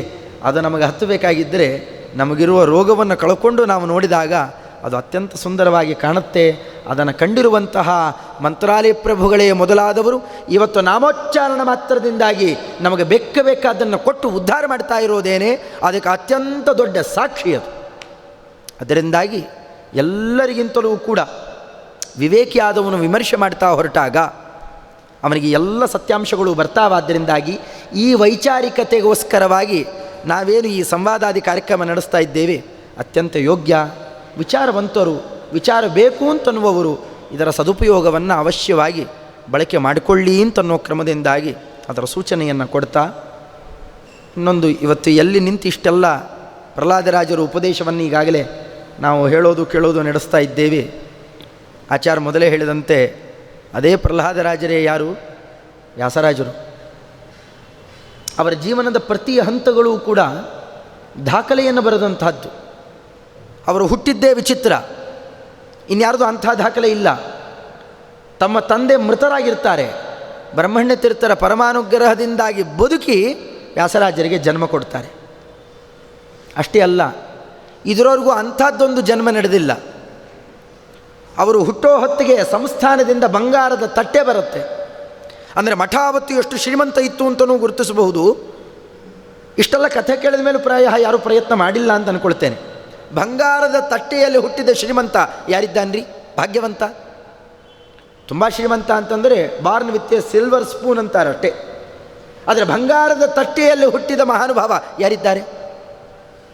ಭೂಸ್ಪರ್ಶ ಇಲ್ಲದೆ ಇದ್ದಂತೆ ಅವರನ್ನು ಜಗತ್ತಿಗೆ ಕೊಟ್ಟು, ಯಾಕೆ? ಭೂಸ್ಪರ್ಶಾದಿಗಳಿಂದ ಅಶುದ್ಧಿ ಬರದೇ ಇರಲಿ. ಆಗ ಅಶುದ್ಧಿ ಇಲ್ಲದೆ ಇದ್ದುದರಿಂದ ಅವರು ಮುಂದೆ ಕೊಡ್ತಕ್ಕಂತಹ ಒಂದೊಂದು ವಾಕ್ಯ, ಒಂದೊಂದು ಕೃತಿ ಇನ್ನೆಷ್ಟು ಶುದ್ಧಿಪೂರಿತ, ಎಷ್ಟು ಹರಿವಾಯುಗಳನ್ನು ಸಂತೋಷಪಡಿಸಿದ ಆ ಕೃತಿಗಳು. ಇಂಥದ್ದನ್ನು ಕೊಟ್ಟು ತಿರುಪತಿ ತಿಮ್ಮಪ್ಪನನ್ನಾಗಲಿ, ಶ್ರೀಮುಷ್ಣದ ವರಾಹದೇವರನ್ನಾಗಲಿ 12 ವರ್ಷದ ತನಕ ಆರಾಧನೆ ಮಾಡಿ, ಹೋದಲ್ಲೆಲ್ಲ ವಾದಿ ದಿಗ್ವಿಜಯವನ್ನೇ ನಡೆಸಿ, ಆ ದಿಗ್ವಿಜಯಕ್ಕೆ ಬೇರೆ ಸ್ತಂಭ ಇಲ್ಲ, ಮುಖ್ಯಪ್ರಾಣದೇವರನ್ನು ಗಂಟೆ ಸಮೇತ ಸ್ಥಾಪನೆ ಮಾಡಿ ಅವರ ಆ ಗಂಟೆ ಬಾರಿಸ್ತಾ ನಿಂತಿರಬೇಕಲ್ಲಿ, ದಿಗ್ವಿಜಯದ ಗಂಟೆಯನ್ನು. ಹೀಗೆ ಮಾಡಿ ಆ ಕಾಲಕ್ಕೆ ಮತ್ತೇನು ದುರಾಗ್ರಹ ಇರಲಿಲ್ಲ. ಆ ಕಾಲಕ್ಕೆ ಅವರಿಗೆ ಯಾರ ಜೊತೆಯಲ್ಲೂ ಶಾರೀರಿಕವಾಗಿ ಕಲಹ ಮಾಡಿದವರಲ್ಲ. ಆದಿಲ್ ಬಾದಿಶಹಾನಂತವರು ಕೃಷ್ಣದೇವರಾಯನಿಗೆ ಬೇಕಾಷ್ಟು ಸವಲತ್ತು ಕೊಡುವಾಗ ಆನೆ, ಕುದುರೆ, ಒಂಟೆ ಸಾವಿರಾರು ಸವಲತ್ತುಗಳನ್ನು ವ್ಯಾಸರಾಜರಿಗೆ ಕಳಿಸಿಕೊಡ್ತಾನೆ. ಅಂದರೆ ಇವರು ಗುಣಕ್ಕೆ ಎಲ್ಲರೂ ಹೇಗೆ ಮಾರು ಹೋಗಿದ್ದರು ಜನ. ಎಂಥ ದೊಡ್ಡ ಆಪತ್ತು, ದೇಶದ ಆಪತ್ತು, ಇಡೀ ದಕ್ಷಿಣ ದೇಶಕ್ಕೆ ಕುಹಯೋಗದ ಆಪತ್ತು ಬಂದಾಗ ರಾಜ್ಯದಲ್ಲಿ ಮೆರಿಲಿಕ್ಕೆ ಅಂತ ಸಿಂಹಾಸನದಲ್ಲಿ ಕೂತವರಲ್ಲ. 72 ವರ್ಷ ವ್ಯಾಸರಾಜರಿಗೆ ಆಗ. ಅಂತಹ ಕಾಲದಲ್ಲಿ ಸಿಂಹಾಸನದಲ್ಲಿ ಕೂತು ಕುಹಯೋಗವನ್ನು ಪರಿಹಾರ ಮಾಡಿ ಆ ಮುಹೂರ್ತ ಮುಗೀತಿರಲಿಕ್ಕೇನೆ ರಾಜನಿಗೆ ಮತ್ತೊಪ್ಪಿಸಿಕೊಟ್ಟು ಬಿಡ್ತಾರೆ. ಇದನ್ನು ಹಿಂದೆ ತೊಗೊಂಡು ಹೋಗು. ಇಲ್ಲ ಸ್ವಾಮಿ, ನಿಮಗೆ ಕೊಟ್ಟುಬಿಟ್ಟಿದ್ದೇನೆ ರತ್ನಾಭಿಷೇಕ ಮಾಡಿ, ಇದು ನಿಮ್ಮದೇ ಎಂದರೆ ಅನುಗ್ರಹ ಮಾಡಿಕೊಡ್ತೇವೆ, ನೀನು ನೋಡ್ಕೊ. ಆಪತ್ತು ಪರಿಹಾರ ಮಾಡಲಿಕ್ಕೆ ಅಷ್ಟೇ ನಾವು ಕೂತವರು. ಕೂತಾಗ ಏನು ಮಾಡಿದರು ಮತ್ತೆ? ಅವರು ಇವರು ಎಲ್ಲ ನೋಡಿ ಅದನ್ನು ಶ್ಲಾಘನೆ ಮಾಡ್ತಾ ಇದ್ದೇನೆ ಕೇಳ್ತಾ ಕೂತಿದ್ದಲ್ಲ. ವೇದಾಂತ ಸಂಗ್ರಹ ಅಂತನ್ನುವ ಕೃತಿಗೆ, ಕಳಿಂಗ ದೇಶದಿಂದ ಬಂದ ಕೃತಿಗೆ ನಿರಾಕರಣೆಯನ್ನು ರಚನೆ ಮಾಡುತ್ತಾರೆ. ನಮ್ಮ ಟಿ.ಕೆ. ವೇಣುಗೋಪಾಲದಾಸರು ದಾಸರ ಕೃತಿಯಲ್ಲಿ ಅವರಂತಾರೆ, ಇವತ್ತಿಗೂ ಈ ಹಸ್ತಪ್ರತಿ ಇದೆ ಅಂತಂತಾರೆ. ಇನ್ನೂ ಶೋಧನೆ ನಡೀಬೇಕಾಗಿದೆ. ನಮ್ಮ ತನಕ ಅದು ಪಾಠ ಪ್ರವಚನದಲ್ಲಿ ದೊರೆಯಲಿಲ್ಲ. ಅದು ಅಂದರೆ ಈ ಕ್ರಮದಲ್ಲಿ 92 ವರ್ಷದ ಅತ್ಯಂತ ಸಾರ್ಥಕವಾದ ವಿಚಿತ್ರ ದಾಖಲೆಯನ್ನು ನಿರ್ಮಾಣ ಮಾಡುವಂತಹ ಆ ಒಂದು ವಿಚಿತ್ರವಾದಂತಹ ಸಂಸ್ಥಾನವನ್ನು ಕೊಟ್ಟವರು. ಅಷ್ಟೇ ಅಲ್ಲ, ಶ್ರೀಮದಾಚಾರ್ಯರು, ಟೀಕಾಕೃತ್ಪಾದರು, ವ್ಯಾಸರಾಜರು, ಮುನಿತ್ರಯರು. ಶ್ರೀಮಧ್ವ ಕಲ್ಪವೃಕ್ಷಸ್ತು ಜಯಾರ್ಯ ಕಾಮಧುಕ್ ಸ್ಮೃತಃ ಚಿಂತಾಮಣಿಸ್ತು ವ್ಯಾಸಾರ್ಯ ಮುನಿತ್ರಯ ಮುದಾಹೃತಂ.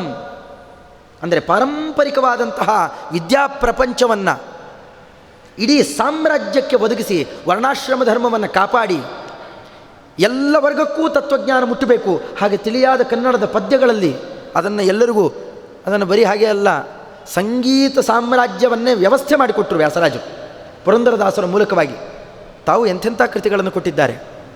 ಇವತ್ತಿಗೂ ಕೂಡ ಸಂಗೀತದ ಕೆಲವು ಕೃತಿಗಳಲ್ಲಿ ವ್ಯಾಸಪ್ಪಾಚಾರ್ಯ ಅಸ್ಮಾಕಂ ಪೂರ್ವಾಚಾರ್ಯ ಇತಿಶ್ರುತಃ ಅಂತ ಕೊಂಡಾಡ್ತಾರೆ ಸಂಗೀತ ಸಾರಾಮೃತ ಅನ್ನುವ ಕೃತಿಯಲ್ಲಿ. ಅಂದರೆ ಇಂತಿಂಥ ಅದ್ಭುತವಾದಂತಹ ದಾಖಲೆಗಳನ್ನು ನಿರ್ಮಾಣ ಮಾಡಿ ಶ್ರೀಮದಾಚಾರ್ಯರ ಸಿದ್ಧಾಂತವನ್ನು ಮೆರೆಸಿದರಲ್ಲ. ನಾವು ನೀವು ಹೇಳ್ಕೊಳ್ಳೋದಲ್ಲ ಹೊಗಳಿಕೆಗೆ. ಪುರಂದರದಾಸರು ಏನಂದರು ತಮ್ಮ ಸುಳಾದಿಯಲ್ಲಿ? ಯೇಸು ಮುನಿಗಳದ್ದೇನು ಮಾಡಿದರು, ವ್ಯಾಸಮುನಿರಾಯ ಮಧ್ವಮತವನ್ನು ಉದ್ಧರಿಸಿದ. ಅದನ್ನು ಹಾಗೆ ಬೆಳೆಸ್ಕೊಂಡು ಬರ್ತಾರೆ. ಮುಂದೆ ಮಹಾನುಭಾವರಾದಂತಹ ಕಂಬಾಲೂರು ಗುರುಗಳು, ಕಂಬಾಲೂರು ರಾಮಚಂದ್ರ ತೀರ್ಥರು, ಶೇಷಚಂದ್ರಿಕಾಚಾರ್ಯರು, ರಘುನಾಥ ತೀರ್ಥರು, ಅದರಂತೆ ಭಾಷ್ಯದೀಪಿಕಾಚಾರ್ಯರು. ಭಾಷ್ಯದ ಅಧ್ಯಯನ ಅಂದರೆ ಇವರ ಕೃತಿಗಳನ್ನು ಹಿಡಿಲಿಕ್ಕೆ ಬೇಕು. ಚಂದ್ರಿಕೆಯನ್ನು ಪೂರ್ಣ ಮಾಡಿದ್ದೇನೆ ಹಿಡಿಲಿಲ್ಲ ಅಂತಂದರೆ ಆಚಾರ್ಯರ ಸಿದ್ಧಾಂತ ಏನರ್ಥ ಆಗುತ್ತೆ? ಇಂಥ ಎಲ್ಲ ಕೃತಿಗಳನ್ನು ಕೊಟ್ಟಂತಹ ಮುನಿತ್ರಯರು ಆಳಿದಂತಹ ಅದ್ಭುತವಾದಂತಹ ಸಂಸ್ಥಾನ ಪರಂಪರೆ ವ್ಯಾಸರಾಜ ಮಠದ ಸಂಸ್ಥಾನದ ಪರಂಪರೆ. ಆದರೆ ಇವತ್ತೇನು ದುರ್ದೈವವೋ ಗೊತ್ತಿಲ್ಲ, ಕೆಲವು ಕಲಂಕಗಳು ಬರುವಂತಹ ಸ್ಥಿತಿ ಬಂದಿದೆ. ಅದೇನು ತುಂಬ ದೊಡ್ಡದಲ್ಲ, ಚಂದ್ರನಿಗೂ ಕೂಡ ಗ್ರಹಣಾದಿಗಳು ಬರುವ ಪ್ರಸಂಗ ಇದೆ.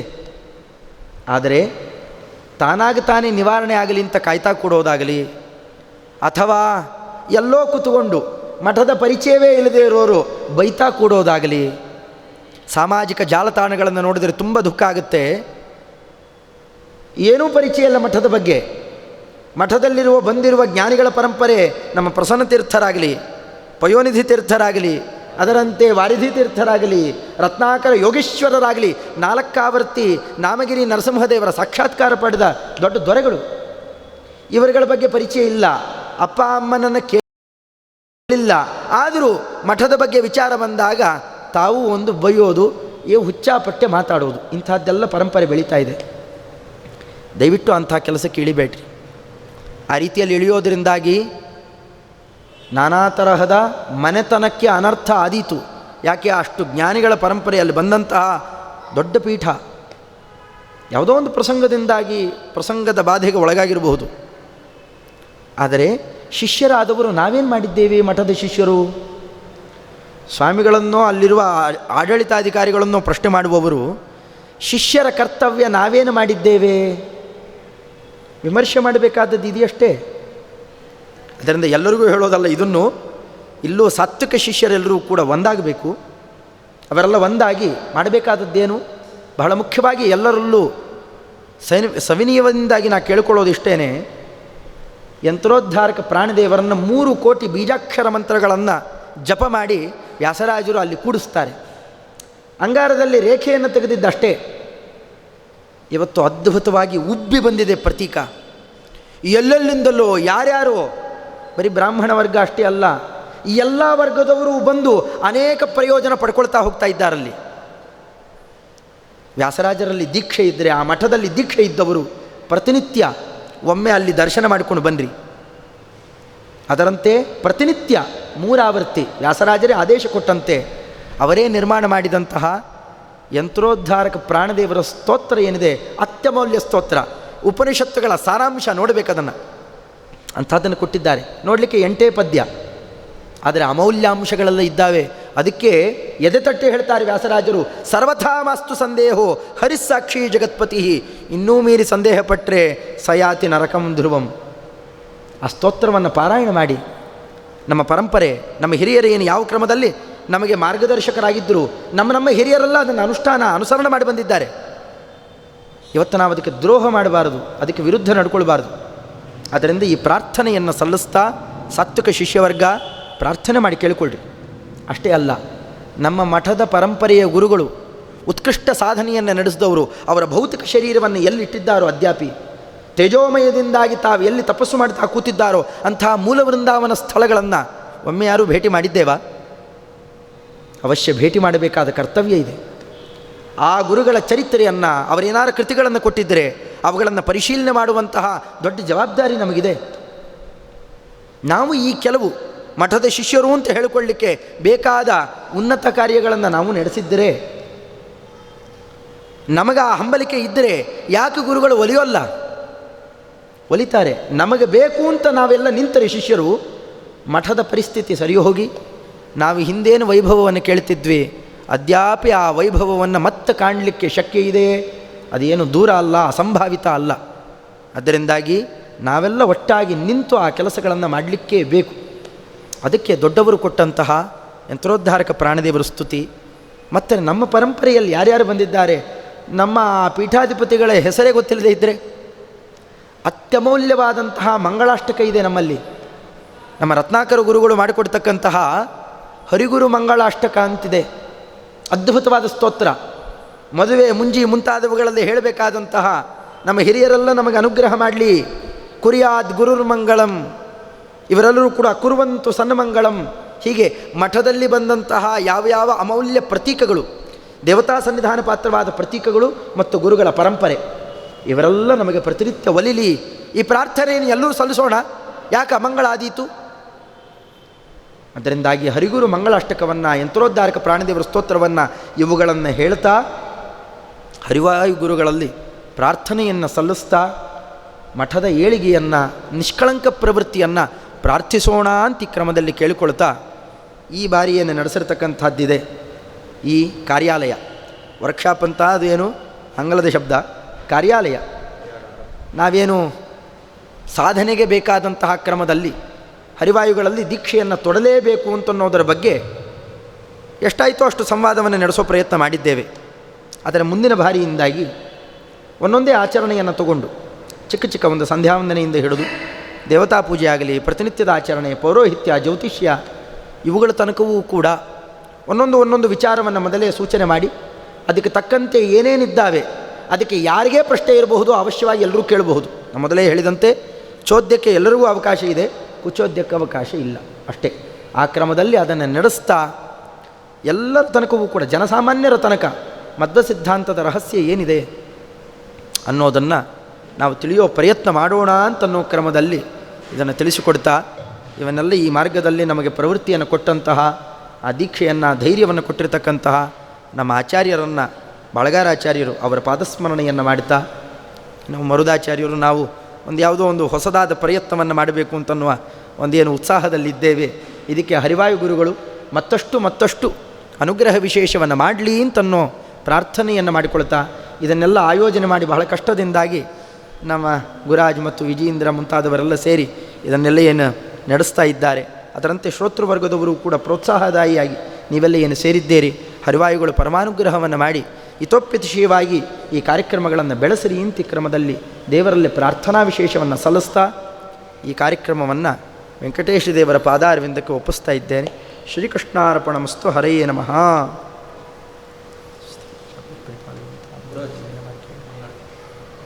ಗೋಬ್ರಾಹ್ಮಣಿ ಶುಭಂ ಸ್ಮರಿತ ಲೋಕಾ ಸಮಸ್ತಾ ಸುಖಿನೋ ಭವಂತು. ಖಂಡೇ ಪೃಥ್ವೀ ಸಸ್ಯಶಾಲಿನಿ ಯಶೋಂಕ್ಷೋರಹಿತಃ ಸಜ್ಜನಾ ಸಂತು.